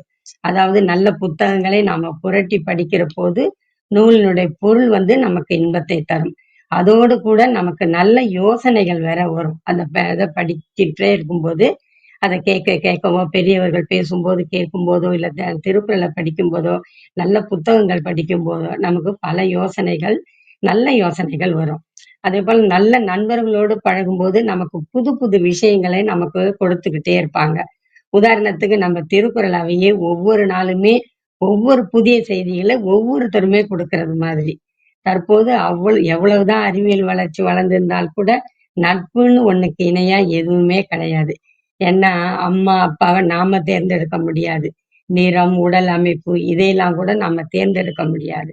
நட்பு தான் நம்ம நட்பை நம்ம தேர்ந்தெடுக்க முடியும். இதுக்கு உரிமையும் நமக்கு இருக்கு. என் ஃப்ரெண்டை போல யாரு மச்சான் கூட பாட்டு பாடுறான். நட்பை பத்தி நிறைய சினிமா பாடல்கள் கூட இருக்கு. அப்படின்னு நம்ம பசங்க பாடுறத கூட நம்ம கேட்கிறோம். என் ஃப்ரெண்டை போல யாரு மச்சான்னு பசங்க பாடிட்டே இருப்பானுங்க அடிக்கடி. அதெல்லாம் இப்போ நம்ம கேட்டுட்டு தான் இருக்கோம். நண்பனை, தோழனை, தோழியரை நம்ம தேர்ந்தெடுக்கும் போது தேர்ந்தெடுக்கிறோம். திருவள்ளுவர் இந்த அதிகாரத்துக்கு மட்டும், நட்புங்கிற அதிகாரத்துக்கு மட்டும் 5 அதிகாரத்தை வைத்துள்ளார். நட்பு, நட்பு ஆராய்தல், கூடா நட்பு, தீ நட்பு, பழமை, இதெல்லாமே 5மே வருது இதுல. திருவள்ளுவர் யாரோடு பழகணும், யாரோடு பழகக்கூடாதுன்னு எல்லாம் சொல்லியிருக்காரு. நண்பர்களை தேர்ந்தெடுக்கிற உரிமை உனக்கு உண்டு. நல்ல நண்பர்கள் எப்படி இருப்பாங்கன்னா, அவரே சொல்றாரு, உடுக்கை இழந்தவன் கை போல அங்கே இடுக்கண் களைவதாம் நட்பு. அதாவது நம்ம ஆடை நழுவி போகும்போது நம்ம கை டக்குன்னு எப்படி மேல உயர்த்தி அதை கட்டுதோ அதை போல இருக்கணும். நம்ம அவசர காலத்துல நமக்கு உதவணும் அப்படின்றாரு. இன்னும் பரிமேலழகர் என்ன சொல்றாருன்னா, அவையில உடுக்கை இழந்தவன் கை போல, அதாவது எல்லாரும் கூட்டங்கள் கூடி இருக்கிற இடத்துல உடுக்கை எப்படி ஆடை நழுவிச்சுன்னா டக்குன்னு எப்படி நம்ம எடுத்து கட்டுறோமோ அது போல இருக்கணும்னு அவர் கூடவே கூட அவருடைய உரையில சொல்லியிருக்காரு. அப்புறம் நம்ம ஒரு பாத்ரூம்ல குளிக்க போறோம்னா அது ஆடை நழுவுனா அதை பத்தி யாருக்கும் கவலை கிடையாது. அது நம்மளுடைய சொந்த விஷயம் அது. ஆனா பொதுவான இடத்துல எப்படி ஆடை நழுவும் போது நம்ம எடுத்து கட்டுறோமோ அதை போல இருக்கணும் நட்பு. அவசரத்துக்கு உதவணும் அப்படிங்கிறாரு. நட்பு ஆராய்தல்ல ஒரு குறள் சொல்லிடுறேன். கேட்டினும் உண்டு ஓர் உறுதி கிளைஞரை நீட்டி அளப்பது ஓர் கோல். துன்பம் வரும்போது நண்பர்களை நம்ம தெரிந்து கொள்ளலாம்னு சொல்லுவாங்க. அது நட்பினரை நிலத்தை அளப்பதற்குரிய அளவுகோல் அப்படின்னு சொல்றாரு வள்ளுவர். ஆகவே கெடுதியிலும் நமக்கு ஒரு நன்மை உண்டு. இவன் நமக்கு நல்ல நண்பனா கெட்ட நண்பனா, நமக்கு கேடு வரும்போது அதாவது துன்பம் வரும்போது அவன் நமக்கு உதவி செஞ்சானா அவன் உண்மையிலே நல்ல நண்பன் நம்ம கண்டுபிடிச்சுக்கலாம். நமக்கு கெடுதல் நல்லது செய்யலைன்னா கூட அந்த இடத்துலயும் ஒரு தீங்கு சொல்லிட்டானா அது கேடு விளைவிக்கிற இதுதான். கெடுதியிலும் நன்மை உண்டுன்னா அவனை பத்தி நம்ம அறிந்துக்கிறதுக்கு ஒரு வாய்ப்பு இருக்கு அப்படின்னு வள்ளுவர் சொல்றாருன்னு நினைக்கிறேன் இந்த இடத்துல. கேட்டினும் உண்டு ஓர் உறுதி கிளைஞரை நீட்டு அளப்பது ஓர் கோல். அதனால நல்ல நண்பர்களை தேர்ந்தெடுங்க. நல்ல நட்போடு எல்லாரோடையும் நம்ம நட்புன்னு ஒண்ணு ஆராய்ஞ்சு தேர்ந்தெடுத்துட்டோம்னா அந்த நட்பை விட்டு நம்ம விலகாம இருக்கணும்னு கேட்டு இந்த சிற்று உரையை முடிச்சுக்கிறேன். நன்றி.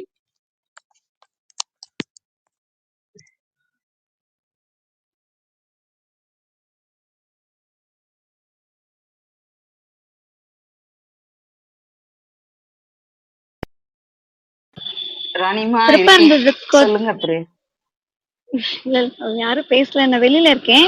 பொறிமா ரொம்ப அருமையா இருந்தது. நான் கேட்டுட்டு தான் வந்துட்டு இருந்தேன். எனக்கு நிறுத்தி ஆன் பண்றதுல லேட் ஆயிடுச்சு, பொறுத்தல்ல. நீங்க குறிப்பா அந்த நட்பை பத்தி சொல்லும்போது நிறைய செய்திகள்ல அந்த அந்த பாடலையும் கொண்டு வந்ததுதான் சிறப்பா இருந்தது. அதுவும் நீங்க இப்ப நம்ம எல்லாம் சொல்றது வேற, நீங்க அந்த பாடலை குறிப்பிட்டது ரொம்ப சிறப்பா இருந்தது. சொன்ன மாதிரி நம்ம தான் நட்பை தான் நம்மளால தேர்ந்தெடுக்க முடியும். மற்றபடி நம்மளுடைய நிறத்தையோ எப்படி எல்லாம் இருக்கணுமோ அப்படிங்கறத நம்ம தேர்ந்தெடுக்க முடியாது அப்படிங்கிறது ரொம்ப சிறப்பான பதிவு ராணி கோதைமா. நன்றி. பூர்ணி தொடரும். நன்றிமா, நன்றி. நானும் நட்பை பத்தி தான் கொடுத்தேன். என்ன எல்லாருக்கும் அது தோணி இருக்கு. நான் கொடுத்த அப்புறம் தேவா அதே போல அவங்களும் அப்படிதான் கொடுத்தாங்க. நீங்களும் நட்பை பத்தி இந்த உடுக்கை எழுந்தவங்க எத்தனை தடவை சொல்றது? சரி விடுங்க. நல்லது நல்லது, நன்றி. நானும் கொஞ்சம் வெளியில கிளம்புறேன். நன்றிமா, சிறப்பா இருந்தது. கொஞ்சம் விளக்கம் கொடுத்துருங்கம்மா ராணிமா. 796 கேட்டினும் உண்டு ஒரு உறுதி கிளைஞரை நீட்டி அளப்பது ஒரு கோல். சரியா சொன்னானு எனக்கு தெரியல, அதை மட்டும் சரியாதான் சொன்னீங்க. கேட்டினும் உண்டு ஒரு உறுதி கிளைஞரை நீட்டி அளப்பது ஒரு கோல். நண்பர்களை அளக்கிறதுக்கு உதவக்கூடிய அளவுகோல் எதுன்னா, ஒவ்வொன்றும் ஒரு அளவுகோல் மாதிரி. அது எதுன்னா, நமக்கு ஒரு துன்பம் வரும்பொழுது அதுதான் அளவுகோல். நண்பனா அவன் இல்ல நண்பனா இல்ல கூட நண்பன் மாதிரி பாவனை பண்றவனான்றது தெரிஞ்சு கொள்ளணும். அதுக்கான அளவுகோலா அது. கேட்டினும் உண்டு ஒரு உறுதி கிளைஞரை நீட்டி அளப்பது ஒரு கோல். அவனுக்கு தெரிஞ்சுக்கிறதுக்கான ஒரு அளவுகோல் தான். அதனால கேட்டிலும் ஒரு நன்மை உண்டுன்றார் வள்ளுவர். உனக்கு துன்பம் வந்தா அதுலயே ஒரு நன்மை இருக்குது. உன்னை சுத்தி உள்ள நண்பர்களை எத்தனை பேர் உண்மையானவன், எத்தனை பேரு நடிக்கிறவன் தெரிஞ்சுக்கலாம். கேட்டினும் உண்டு ஒரு உறுதினா அதுலயும் ஒரு நன்மை உனக்கு இருக்குது. அது என்னன்னா, கிளைஞரை நண்பர்களை நீட்டி அளப்பது ஒரு கோல். நீட்டி அளக்கக்கூடிய அளவுகோலா உனக்கு உதவி அவனோட சேர்றது, இணைந்து இருக்கணுமா, நண்பனை தெரிஞ்சா இளைஞர் இருக்கணும், இல்ல விலகணுமா அப்படின்னு தெரிஞ்சுக்கலான்றார். எவ்வளவு குரல் ஒவ்வொன்றுமே என்ன சொல்றது, எல்லாருடைய வாழ்க்கையும் எல்லாத்தையும் நமக்கு நமக்கு முன்ன உள்ளவனுக்கும் பொருந்துச்சு, நமக்கும் பொருந்துச்சு, நம்ம குழந்தைகளுக்கும் பொருந்துச்சு. அதாலதான் எல்லா காலத்துக்கும் அது பொருந்தும் போல இருக்கு. நன்றி நன்றி, நல்லதுமா. நான் விடைபெறேன் பொறுத்தருள்க. நன்றிமா, சிறப்பு.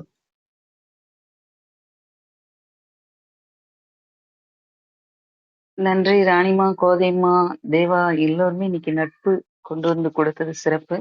நான் என்னுடைய குரல் பதிவு கொடுத்துறேன். அவையோருக்கு வணக்கம், தமிழ் வணக்கம், குரல் வணக்கம். அவையின் முற்றுதல் குரல் வந்து அதிகாரம் 10 இனியவை கூறல். குரல் எண் இனியவை கூறல் எண் 93. முகத்தான் அமர்ந்து இனிது நோக்கி அகத்தானாம் இன்சொல் இனிதே அறம். முகத்தான் அமர்ந்து இனிது நோக்கி அகத்தானாம் இன்சொல்லினதே அறம். நம்ம அந்த உண்மை உருவுல பாக்கலாங்க. முகத்தான் அமர்ந்து இனிது நோக்கி அகத்தானாம் இன்சொல்லினதே அறம். முகத்தான் அமர்ந்தினிது நோக்கி எகத்தானாம் இன்சொல்லினதே அறம். பின்னணி இசைக்கு பொறுத்தருள்க. இன்றைய பதிவு அதிகாரம் பெருமை. குரல் எண் 975. பெருமை உடையவர் ஆற்றுவார் ஆற்றின் அருமை உடைய செயல். பெருமை உடையவர் ஆற்றுவார் ஆற்றின் அருமை உடைய செயல். பெருமை உடையவர் செய்து முடிப்பர் செய்வதற்கு அரிய செயல்களை. பெருமை உடையவர் செய்து முடிப்பர் செய்வதற்கு அரிய செயல்களை. மருது அவர்களுடைய திருக்கவிதை அரியதை ஆற்ற உரியவர்கள் ஆற்றல் மிகுந்த பெரியவர்கள். அரியதை ஆற்ற உரியவர்கள் ஆற்றல் மிகுந்த பெரியவர்கள். நன்றி அவைக்கு. இதுல வந்து பெருமை உடையவர் அப்படின்றத நான் எப்படி பாத்துக்கிறேன்னா, எந்த ஒரு முயற்சியிலுமே திண்மையோட, இது பேதமை இல்லாம, அந்த மாதிரி நம்ம எல்லாமே கொண்டு வந்து பொருத்தி பார்க்கலாம். நட்பு எல்லாத்தையுமே நம்ம சிறந்து இருக்கணும்னு நினைக்கிறவங்க, அந்த இருக்கிறவங்க, ஆற்றல் இருக்கிறவங்க வந்து அருமை மிகுந்த செயல்களை செய்வார்கள், அரிய செயல்களை ஆற்றுவார்கள் அப்படின்னு எடுத்துக்கலாம். சிறப்பு. கருத்துக்கள் பகிரலாமே. தேவா, கோதையம்மா, இது எங்களுக்கு நன்றி. சொல்லுங்க. சிறப்பா இருந்ததுமா, சிறப்பா இருந்தது. திருக்குறள் வந்து பதிவும் முற்றோதல் குரலும் சொன்னீங்க. அது வந்து உண்மையான குரு எப்படி இருந்தது அதையும் சொன்னீங்க. ரொம்ப நல்லா இருந்தது. பெருமையில இந்த குரல் வந்து ரொம்ப நல்ல குரல், அருமையான குரல். நீங்க சொன்னதும் சரிதான். பெருமையுடையவர்கள் வந்து செய்வதற்கரிய செயல்களை செய்யும் முறைப்படி செய்வாங்க. இதுக்கு அடுத்தது அது செய்யணும், அதுக்கு அடுத்தது செய்யணும்னு பெருமையுடையவர்கள் வந்து யோசனை பண்ணி 1 by 1 செய்வாங்க. நம்ம கூட தடாபடான்னு ஒவ்வொரு நேரத்துல செஞ்சுட்டு அது முடிவு வந்து வேற மாதிரி கூட இருக்கும். ஆனா பெருமையுடையவர்கள் வந்து நிதானமா என்ன செய்யணும், அடுத்து என்ன செய்யணும்னு யோசனை பண்ணி நல்ல அருமையா அந்த வேலையை செய்து முடிப்பார்கள், அந்த செயலை. அதுதான் சொன்னீங்க. சிறப்பா இருந்தது. நன்றி நன்றி.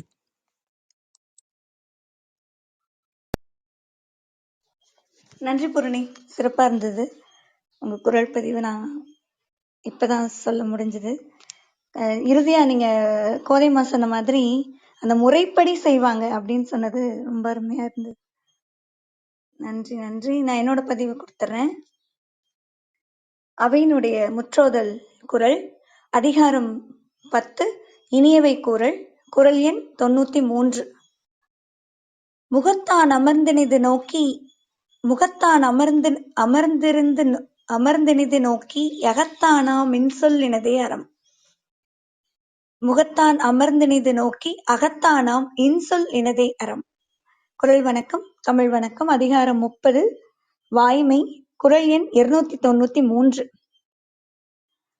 தன்னெஞ்சறிவது பொய்யற்க பொய்த்த பின் தன்னெஞ்சே தன்னைச் சுடும். தன்னெஞ்சறிவது பொய்யற்க பொய்த்த பின் தன்னெஞ்சே தன்னைச் சுடும். ஒருவன் தன் நெஞ்சம் அறிந்த ஓர் உண்மையை ஒருபோதும் மறைத்து பொய் சொல்லக்கூடாது. அவன் நெஞ்சம் அறிய பொய் சொல்லி விடுவார்களேயானால் அதன் காரணமாக அவனது நெஞ்சமே அவனை பெரிதும் வாட்டி வருத்தும். இந்த வாய்மை அதிகாரத்துல இந்த குறள் நான் எப்பவுமே அது மனதளவுல அது பள்ளி நாட்கள் இந்த குறள்கள் எல்லாம் நம்ம படிச்சிருப்போம் இல்லையா, அப்படி சொல்லி பார்க்கிற குறள். யாருமே எதுவும் சொல்லணும், நமக்கே ஒரு ஒரு குற்ற உணர்வு வரும் பாத்தீங்களா, அதுதான் இருக்கு இல்லையா ஒரு வலி அப்படிங்கிறது எப்பவுமே எனக்கு தோணிட்டு இருக்கிற ஒரு செய்திதான். அந்த அந்த வகையில இன்னைக்கு இந்த குறளுக்கான மருதுபாண்டியன் அவருடைய திருக்கவிதை. மெய்யை அறிந்து பொய்யை சொல்லும் மெய்யை மனமே கண்டிக்கும், அது மெய்யாலுமே அதை தண்டிக்கும்.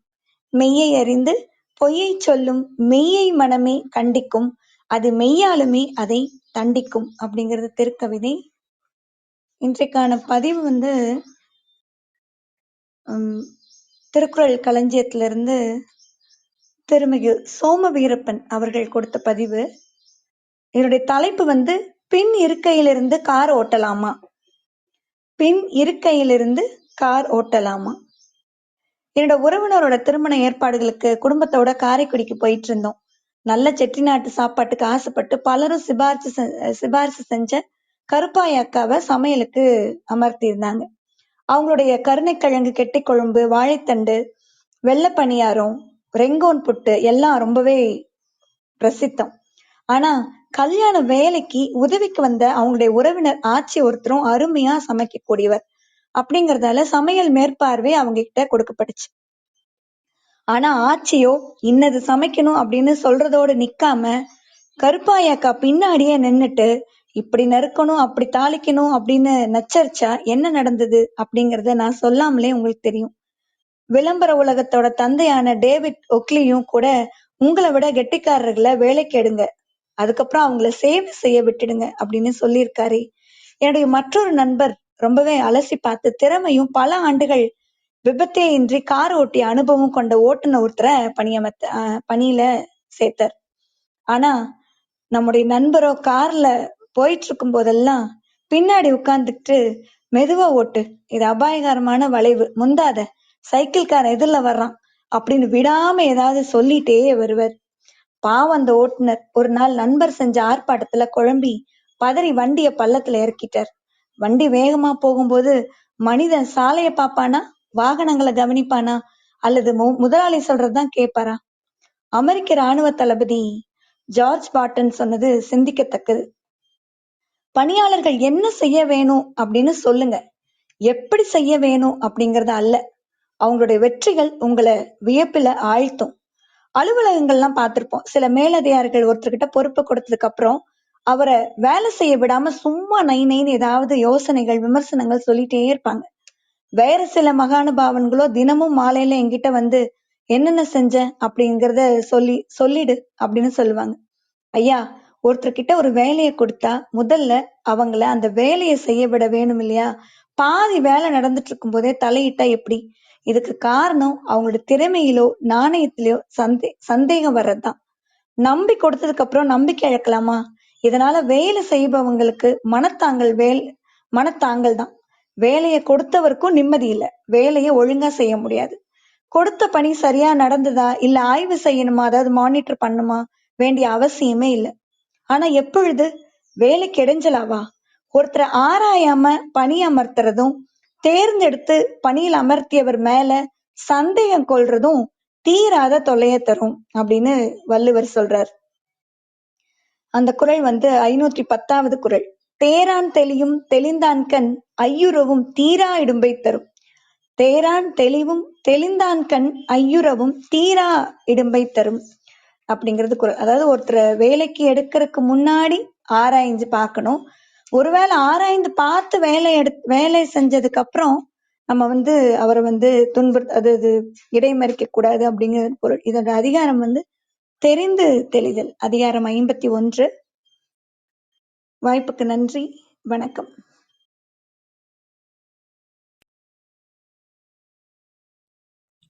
சிறப்பு பிரியா, எல்லாமே ரொம்ப நல்லா சிறப்பா சொன்னீங்க. இது முதல்ல சொன்ன குறள் என்னம்மா? முதல் சொன்னது தெரிந்து தெளிதலுக்கு முன்னாடி ஒரு திருக்குறள் சொன்னீங்க இல்லையா? அது மறந்துட்டேன் நான். அது வந்து வாய்மை அதிகாரத்துல இருந்து 3வது குறள் சொன்னேன். தன்னெஞ்சறிவது பொய்யற்க பொய்த்த பின். ஆமா ஆமா ஆமா. தன்னெஞ்சு அது சிறப்பானது. நம்ம ஒரு பொய்ய சொல்லிட்டாவோ ஒரு தவறு செய்யிட்டாலோ நமக்கு அது வந்து மனசு உறுத்திக்கிட்டே தான் இருக்கும். அதுவும் அதை கண்டுபிடிச்சிட்டாங்கன்னா இன்னும் நமக்கு வந்து ரொம்ப வருத்தமா இருக்கும். அது வந்து இந்த கருத்து வந்து ரொம்ப நல்லா இருந்தது சொன்னது. இப்ப சொன்னது வந்து சோமவல்லியப்பன் வந்து சொன்னீங்க இல்லையா அக்கா, பின்னாடி உட்காந்து கார் ஓட்டலாமாங்கிறது. நல்ல திறமையானவர்களை நம்ம தேர்ந்தெடுக்கிறோம். ஒரு வேலைக்கு தேர்ந்தெடுத்த பிறகு நம்ம வந்து அவங்க நொய் நொயின்னு ஒண்ணுமே சொல்லிக்கிட்டே இருக்கக்கூடாதுதான். அது உண்மை. அது நம்ம வேலைக்கு வச்சுட்டோம்னா அவங்கள நம்பணும். அவங்கள்ட்ட கொடுத்த வேலையை அவங்க ஒழுங்கா செய்வாங்க. இந்த திருக்குறள் அருமையான திருக்குறள் தான், தெரிந்து தெளிதல்ல. இது எல்லாருமே அடிக்கடி நம்ம சொல்ற குறள் தான் இது. நாம் ஒருவரை ஆராயாமல் நம்பணும். நம்பின பிறகு அவர் மீது சந்தேகம் கொள்ளக்கூடாது. அது வந்து நமக்கு நீங்காத துன்பத்தை தரும். அவன் வந்து மனசை குழம்பி என்ன செய்வான், அந்த வண்டியை ஓட்டும் போது முதலாளி சொல்றாரே அப்படின்னு சொல்லிட்டு அவன் அந்த பக்கம் இந்த பக்கம் இது பண்ணுவான். அவன் இஷ்டத்துக்கு விட்டுடணும். நான் ஒரு 2 நாளைக்கு முன்ன கூட அந்த பதிவு கொடுத்தேன் இல்லையா, எந்த நேரத்துல எதை வந்து யோசனை செய்து செய்யணும், எதை முதல்ல தேர்ந்தெடுக்கணும், அப்புறம் வந்து தாமதமா யோசனை செஞ்சு செய்யற வேலை அப்படின்னு அந்த ஞாபகம் வந்தது எனக்கு. ரொம்ப சிறப்பா சொன்னீங்க. வாழ்த்துக்கள். ரொம்ப நன்றி. நன்றிம்மா. பதிவுகள் நன்றி எல்லாமே தோழி. நல்லா இருந்தது. ரொம்ப நன்றிங்க. எல்லாமே இது நல்லா வந்து இருந்தது. சோம வீரப்பன், சோம வல்லியப்பன் இல்ல, இவர் வந்து திருமுகு சோம வீரப்பன் அவர் கொடுத்த பதிவு. இவர் இதெல்லாம் வந்து பாத்தீங்கன்னா ஆராய்ச்சி பண்ணி சில குறள்களுக்கு, அதாவது தொகுப்பு ஒரு 10 புத்தகம் இருக்கு கோதைமா. திருக்குறள் களஞ்சியம்னு எல்லாமே ஆராய்ச்சி பண்ணி நிறைய எழுத்தாளர்கள் கொடுத்த விளக்கத்தை தொகுத்திருக்காங்க. அப்படி ஒரு 10 புத்தகம் இருக்கு, திருக்குறள் களஞ்சியம் அப்படின்னு சொல்லிட்டு. அந்த புத்தகத்துல இருந்த பதிவு இது. இவர் பெயர் வந்து சோம வீரப்பன். நேற்றுக்கும் அவருடைய பதிவு நான் கொடுத்தேன். சோம வல்லியப்பன் வேற, சோம வீரப்பன் சரி வேற. சரி. நன்றி நன்றி. அது தெரிஞ்சுக்கிட்டேன் பாரு. நான் வள்ளியப்பன் தான் நினைச்சிட்டு இருந்தேன். ஆமா நன்றி. ஆமா. நன்றி. அது திருக்குறள் களஞ்சியம்னு ஒண்ணு இருக்குங்கிறதே எனக்கு நீங்க சொல்லிதான் தெரியுது வேற முதல்ல இப்போ. அதுக்கு நன்றி நான் சொல்றேன். எனக்குமே அவையில வந்துதான் இந்த புத்தகம் இருக்குன்னு தெரிஞ்சு 10 தொகுதி இருக்கு. இத தொகுத்தவர், இந்த 10 தொகுதியும் தொகுத்தவர் யாருன்னா டாக்டர் அரங்க ராமலிங்கம் பேராசிரியர்.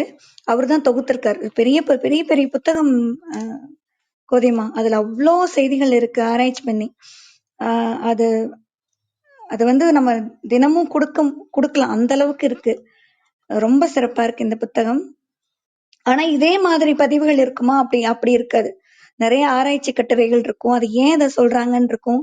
அதே மாதிரி நிறைய குறள்களை அது கூட இணைச்சு, சில குறள்கள் நம்ம எப்படி சொல்றோம் அந்த மாதிரி இணைச்சு சொல்லியிருப்பாங்க. ரொம்ப அருமையான புத்தகம் இது. அதுதான் அவைக்கு இது அறிமுகப்படுத்த கொடுத்திருக்காங்க. ரவியண்ணா கொடுத்திருக்காங்க, ஜாகிரண்ணா இந்த புத்தகத்துல இருந்து பதிவுகள் கொடுத்திருக்காங்க. இந்த மாதிரி நிறைய சொல்லிட்டே போலாம். நன்றி கோதைமா. சிறப்பு சிறப்பு சிறப்பு. நீங்க இது கொண்டு வாங்க. சிறிய சிறிய பதிவா இருக்கிறது நீங்க கொடுக்கலாம்ல. பெருசா இருந்தா கூட அது கொஞ்சம் சுருக்கி கூட கொடுக்கலாம்னு நினைக்கிறேன். நன்றி நன்றி. கண்டிப்பா கண்டிப்பா கோதைமா. இதெல்லாம் தெரிஞ்சுக்கணுங்கிறதுக்குதான். அது இயல்பா நடக்கிறதுல ஒரு பொருத்தி சொல்றாரு இல்லையா, அதுதான் நமக்கு தேவை. இப்ப அதுதான் நம்ம பண்ணிட்டு இருக்கோம். அன்றாட வாழ்வில் எப்படி நம்ம பொருத்துறோம் அப்படிங்கறதான் பார்த்துட்டு இருக்கோம். அதுக்கு இந்த புத்தகம், இதுல வர கருத்துக்கள், கதைகள் எல்லாமே நமக்கு பொருந்தது. நன்றி. இன்றைக்கு நாள் சிறப்புல வந்து MSV அவர்களுடைய பிறந்த நாள், கண்ணதாசன் அவருடைய பிறந்த நாளும் கூட. இன்றைக்கு காலையில நேரமின்மை காரணமா தொடர்ந்து பதிவுகள் போனதுனால அதை சொல்ல முடியல. இன்னைக்கு அவங்க கண்ணதாசன். கேக்குதா பிரியா? பிரியா கேக்குதா? கேக்குது பூரணி, சொல்லுங்க. எனக்கு சிக்னல் காட்டவே மாட்டேங்குது. உங்க பதிவுல நீங்க அடுத்து அந்த களஞ்சியம்ல கொடுத்தீங்க இல்லைங்களா, நான் வந்து அந்த சோம வல்லியப்பனா நீங்க வேற பேர் ஏதோ சொன்னீங்க, அவர் வேற இவர் வேறையான்னு கேட்கணும்னு நினைச்சேன். அப்புறம் நீங்க கோதையம்மாட்ட விளக்கம் கொடுக்க அப்ப புரிஞ்சுக்கிட்டேன். அது சிறப்பு. நன்றி பிரியா, சிறப்பா இருந்தது அந்த புத்தகம். நானுமே இங்க அவைக்கு வந்த பிறகுதான் அது இது பண்ணி வாங்கி இருக்கேன். நீங்க சொன்ன பிறகு அதை எடுத்து மறுபடியும் நம்ம படிக்கணும் அப்படின்னு தோணுது. எந்த ஒரு புத்தகமே வீட்டிலே இருந்தாலுமே நம்ம தோணணும் இல்லைங்களா, இதை எடுத்து பார்க்கணும் அப்படின்னு. கண்டிப்பா இதை ஒரு உந்துதலா எடுத்துக்கிறேன். நன்றி. சிறப்பு பிரியா. நன்றி நன்றிங்க பூரணி. மகிழ்ச்சி மகிழ்ச்சி. தோழர் பிரியாவோட பதிவு மிக சிறப்பா இருந்தது. இதுல 2 விஷயம் எனக்கு சொல்லணும்னு நினைக்கிறேன். ஒண்ணு பொய் சொல்லும் போது நம்ம பொய் சொல்லிட்டோமேன்னு நம்முடைய நெஞ்சமே நம்மள குற்றம் சொல்லிட்டே இருக்கும். அது அதை தாண்டி வருது கடந்து போறதுங்கிறது ரொம்ப கஷ்டமா இருக்கும். அதாவது அந்த குற்றத்தினால பாதிப்பு பெருசா இருக்கும் பட்சத்துல நம்ம அதுல உண்மையை சொல்லாம பொய் மாத்தி சொல்லிட்டோம்னு சொன்னா அது மீண்டு வர்றது ரொம்ப கஷ்டமான ஒண்ணு. ஆனா இப்போ எல்லாம் என்ன ஆயிடுதுன்னா உண்மை தெரிஞ்சா கூட அமைதியா போகக்கூடிய போக்கு தான் நம்ம அதிகமா பாக்குறோம். உண்மை தெரிஞ்சா கூட அதை சொல்லாமல் அமைதியா நம்ம பாட்டுக்கு நம்ம போறது, நம்ம இதை தலையிட்டுக்க வேண்டாங்கிற போக்கு இன்னைக்கு அதிகமா இருக்குது. அது அந்த என்ன சொல்றது கிராம மக்களுக்கு இடையில, நல்ல கல்வி கற்காத மக்களுக்கு இடையில அவங்க இயல்பாவே அது உண்மை அந்த பார்த்ததை சொல்லக்கூடிய அந்த இயல்பு அவங்களுக்கு உண்டு. ஆனா படிச்சவங்களுக்கு இடையில இன்னைக்கு அதை கண்டுக்காம போறது, யாராவது ஒருத்தர் ரோட்ல விழுந்து கிடந்தா கூட நம்ம கண்டுக்காம போகக்கூடிய போக்குதான். அந்த கூட நிறைய நேரங்கள்ல நம்ம பார்க்க முடியும். நம்ம அலுவலகத்திலயும் வெளியும் கூட பார்க்கலாம். உண்மை தெரிஞ்சாலும் சொல்லாம இருக்கக்கூடியது ஒண்ணு. இன்னொன்னு அந்த பின்பக்கம் இருந்து கார் ஓட்டலாமாங்கிறது சிறப்பான பதிவு. அது உண்மைதான். நம்மளே சில நேரத்துல நம்மளே செய்வோம். அது கடுகு அடுப்புல ஏதாவது வேலை செய்தா கூட அதை போட்டியா, இதை செய்தியா, இதை சேர்த்தியா, வத்தல் தூள் எவ்வளவு சேர்த்து அப்படின்னு நம்மளும் ஒன்னொன்னா சில நேரத்துல கேட்கறது உண்டு. அதுவும் இன்னும் நம்ம வீட்டுல எல்லாம் பணிக்கு வேலை பெண்கள் வந்துட்டாங்கன்னா நம்ம கொஞ்சம் அது ஒரு உரிமையிலே அதட்டுற மாதிரி அந்த போக்கும் அதிகமா இருக்கு. நம்ம அதெல்லாம் மாற்றிக்க வேண்டும் அப்படின்னு நினைக்கிறேன். அதோட அவங்கவங்க வேலையே அவங்கவங்க செய்யறதுதான் சிறப்பா இருக்குங்கிறது தான் இது சொல்ல வருதுன்னு பாக்குறேன். அவங்கவுங்க வேலை அதை தலையிடாம அவங்கவுங்க வேலையை செய்யறதுக்கு நம்ம அனுமதிக்கிறது. என்னோட வேலையை நீங்க பண்ண முடியாது, உங்களுடைய வேலையை அவங்க பண்ண முடியாது, அவங்க வேலை அப்படிப்பட்ட ஒரு புரிதல் இருக்கும் பட்சத்துல நம்ம கண்ட்ரோல்டா இருப்போம் அப்படின்னு நினைக்கிறேன் நான். அருமை அருமை மேரிமா. சிறப்பான பார்வை. அதுதான் நம்ம என்ன எடுத்துக்கிறோம் அப்படிங்கறத நீங்க தெளிவா அதை உணர்த்தினது ரொம்ப சிறப்பா இருந்தது. கீழே இணைந்தவர்களுக்கு வணக்கம். எல்லாரோட பதிவும் நிறைவடைஞ்சிச்சுன்னு நினைக்கிறேன். இன்னொரு 5 நிமிடம் பார்க்கலாம். நான் வேணா தொடர் இன்னொரு விஷயம், நீங்க இப்போ இந்த இந்திய நாள் குறிப்புல சொன்னீங்க இல்லையா, MS விஸ்வநாதன் கண்ணதாசன் பிறந்த நாள்னு. ஆனா நம்ம இந்த இசையின் திரைப்பட இசையோட அந்த வளர்ச்சியை பார்க்கும்போது அந்த காம்பினேஷன் நல்ல ஒரு காம்பினேஷனா தெரியும். விஸ்வநாதன், ராமமூர்த்தி அந்த அந்த இசை கலைஞர்கள், கண்ணதாசன் பாடல் இயற்றுறவரு, வாலி, அதே போல அந்த டி எம் சவுந்தரராஜன், சுஷிலா, எல்லாரும் சரி. அது ஒரு நிறைய நாள் இவங்க திரைப்பட உலகத்துல இசையை அவங்களுடைய கட்டுப்பாட்டுக்குள்ள வச்சிருந்தாங்கிறது நம்ம பார்க்கும் போதே தெரியும். நிறைய நாள் அது வேற யாரும் அதுக்குள்ள நுழைய முடியாத அளவுக்கு இருக்கும். சிலர் வந்தாங்கன்னா கூட 1-2 பாட்டு பாடிட்டு அவங்க வெளியே போற மாதிரியோ அல்லது இசையமைச்சிட்டு அவங்க முன்னாடி வர முடியாத மாதிரி அப்படிதான் இருக்கும். ஆனா இந்த டீம் நிறைய நாள் அப்படியே நின்றுட்டு இருந்தாங்க. என்னுடைய தோழி கூட ஒருத்தவங்க சொல்லுவாங்க, எனக்கு MS விஸ்வநாதன் இவங்க எல்லாம் டி எம் சவுந்தரா இந்த டீமே பிடிக்காது, ஏன்னா இவங்க அவங்கள தவிர்த்து வேற யாரையும் அவங்க வாழ விட்டது இல்ல இசை உலகில் அப்படின்னு சொல்லுவாங்க.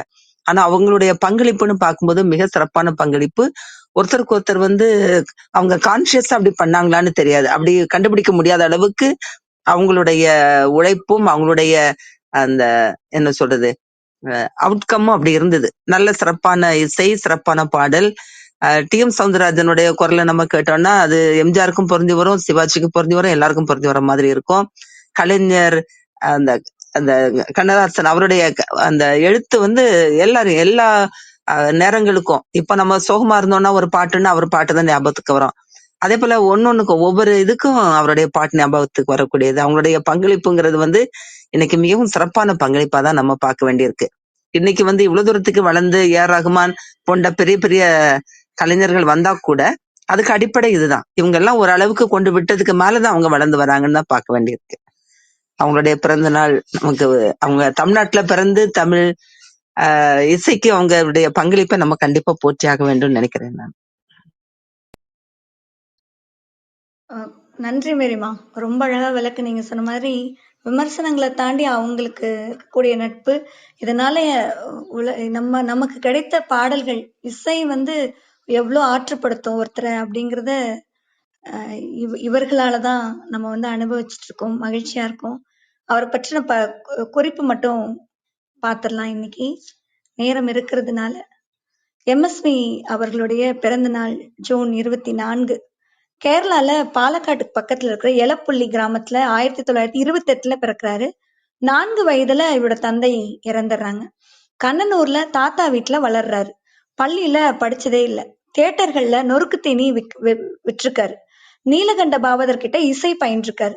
13 வயதுல மேடை கச்சேரி நிகழ்த்தியிருக்காரு எம்எஸ்வி அவர்கள். நடிகர் பாடகரா வரணும் அப்படிங்கிற அவருடைய விருப்பம் அது நிறைவேறவே இல்லை. சினிமா கம்பெனில சர்வரா வேலை பார்த்தார். அதுக்கப்புறம் இசையமைப்பாளர் CR சுப்புராமன் குழுவுல இவரு ஹார்மோனிய கலைஞராகவும் TK ராமமூர்த்தி வயலின் கலைஞராகவும் சேர்றாரு. சுப்புராமனின் திடீர் மறைவால பாதியில நின்ன அவருடைய படங்களை இவங்க 2 பேரும் முடிச்சு கொடுக்கறாங்க. தேவதாஸ், தண்டிராணி படங்கள்ல இணை இசையமைப்பாளரா அறிமுகராரு. பணம் திரைப்படத்துல ஆரம்பிச்சு 1000ல் ஒருவன் வரை 700 திரைப்படங்களுக்கு இணைந்து இசையமைச்சிருக்காரு. எம்எஸ்வி தனியா 500 படங்களுக்கு மேல இசையமைச்சிருந்திருக்காரு. இளையராஜாவோட சேர்ந்து 3 படங்களுக்கு இசையமைச்சிருக்காரு எம்எஸ்வி. கண்ணகி, காதல் மன்னன், காதலா காதலா உட்பட 10க்கும் மேற்பட்ட படங்கள்ல நடிச்சிருக்காரு. பீம்சிங், கிருஷ்ணன் பஞ்சு, திருலோகச்சந்தர், கே பாலச்சந்தர் இப்படி 4 இயக்குநர்கள் கிட்ட அதிகமா பணிபுரிஞ்சிருக்காரு. தமிழ், தெலுங்கு, மலையாளம், ஹிந்தி உட்பட பல மொழிகள்ல 1200 படங்களுக்கு மேல இசையமைச்சிருக்காரு. புதிய பறவை படத்துல வரும் எங்கே நிம்மதி பாடலுக்கு அதிகபட்சம் 300 இசைக்கருவிகளையும், பாகப்பிரிவினை படத்துல வரும் தாழையாம் பூ முடிச்சு பாடலுக்கு 3 இசைக்கருவிகளையும் பயன்படுத்தியவர். பியானோ, ஹார்மோனியம், கீபோர்டு அற்புதமா வாசிப்பார். நீராறும் கடலுடுத்த அப்படின்னு தொடங்கும் தமிழ்தாய் வாழ்த்துக்கு இவர் தான் இசையமைச்சிருக்காரு. கர்நாடக இசை மேதைகள் எம்.எல். வசந்தகுமாரி, பாலமுரளி கிருஷ்ணா போன்றவர்களை தன் இசையால பாட வச்சிருக்காரு. இவரும் பல பாடல்களை பாடியிருக்காரு. இந்தியா பாகிஸ்தான் போரோட முடிவுல 1965 போர் முனைக்கு தன் குழுவினரோடு போய் ஹார்மோனியத்தை கழுத்துல மாட்டிட்டு காயமுற்ற படை வீரர்களுக்கு பாடியிருந்திருக்காரு. ஒரே பிறந்த தேதியை கொண்ட தமிழ் திரையுலக ஜாம்பவான்கள் எம்எஸ்வியும் கவியரசு கண்ணதாசனும் சிறந்த நட்புக்கு உதாரணமா திகழ்ந்தவர். இவர் இசையமைத்த அத்தான் என்னத்தான் போன்ற பாடல்களை பாடும் வாய்ப்பு தனக்கு கிடைத்தா சென்னையிலேயே தங்கிடுவேன் அப்படின்னு லதா மங்கேஷ்கர் ஒரு முறை சொல்லியிருக்கார். மெல்லிசை மன்னர், கலைமாமணி, திரை இசை சக்கரவர்த்தி உள்ளிட்ட பல பட்டங்களையும், பிலிம்பேர் வாழ்நாள் சாதனையாளர் விருது உட்பட பல விருதுகளையும் இவர் வாங்கியிருக்கார். அரை நூற்றாண்டுக்கும் மேலா மக்களை தன்னுடைய இசையால மகிழ்விச்சிருக்காரு. கடந்த ஜூலை 14, 2015 சென்னையில காலமா இருந்திருக்காரு. மேரிமா சொன்ன கருத்துக்கள், அதாவது எம்எஸ்வி, கண்ணதாசன், விஸ்வநாதன் ராமமூர்த்தி இவங்களுடைய பாடல்கள் சேர்ந்து ஒருத்தருக்கு துணையா அமைஞ்சா எப்படி இருக்கும் அப்படிங்கறதுக்கு ஒரு குரலோட நான் நிறைவு பண்ணிக்கிறேன். வினை தூய்மை அதிகாரத்துல 651 துணைநலம் ஆக்கத் தரும், வினை நலம் வேண்டிய எல்லாம் தரும். துணைநலம் ஆக்கம் தரும், வினை நலம் வேண்டிய எல்லாம் தரும். ஒருத்தருக்கு கிடைக்கும் துணைவர்களால வலிமை பெருகும், அவங்களோட கூடி ஆற்றிடும் நற்செயல்களால எல்லா நலன்களும் கிட்டும் அப்படிங்கிறது நிதர்சனமான உண்மை. குரலும் பொருத்தமா இருக்கும்னு நினைக்கிறேன். இன்றைய நாள் சிறப்புல நேரம் இருந்ததுனால இவரோட பதிவு. இன்றைக்கு கண்ணதாசன் அவருடைய பிறந்த நாளும் கூட. நன்றி, வாய்ப்புக்கு நன்றி. வேற யாருக்காவது கருத்துக்கள் இருக்கா? இல்ல வள்ளுவ மாலை போயிடலாமா? பூரணி இருக்கீங்களா?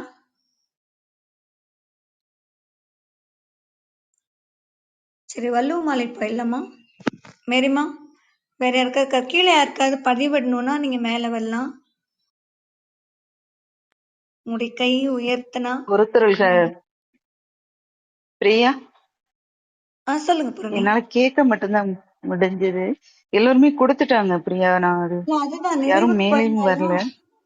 நிறைவுக்கு போயிடலாம். வள்ளுவ மாலை எடுக்கிறேன். நான் எடுக்கவா? இல்ல, நான் கொடுத்துறேன். வள்ளுவ மாலை நான் கொடுத்துறேன். நன்றி. சரிங்க.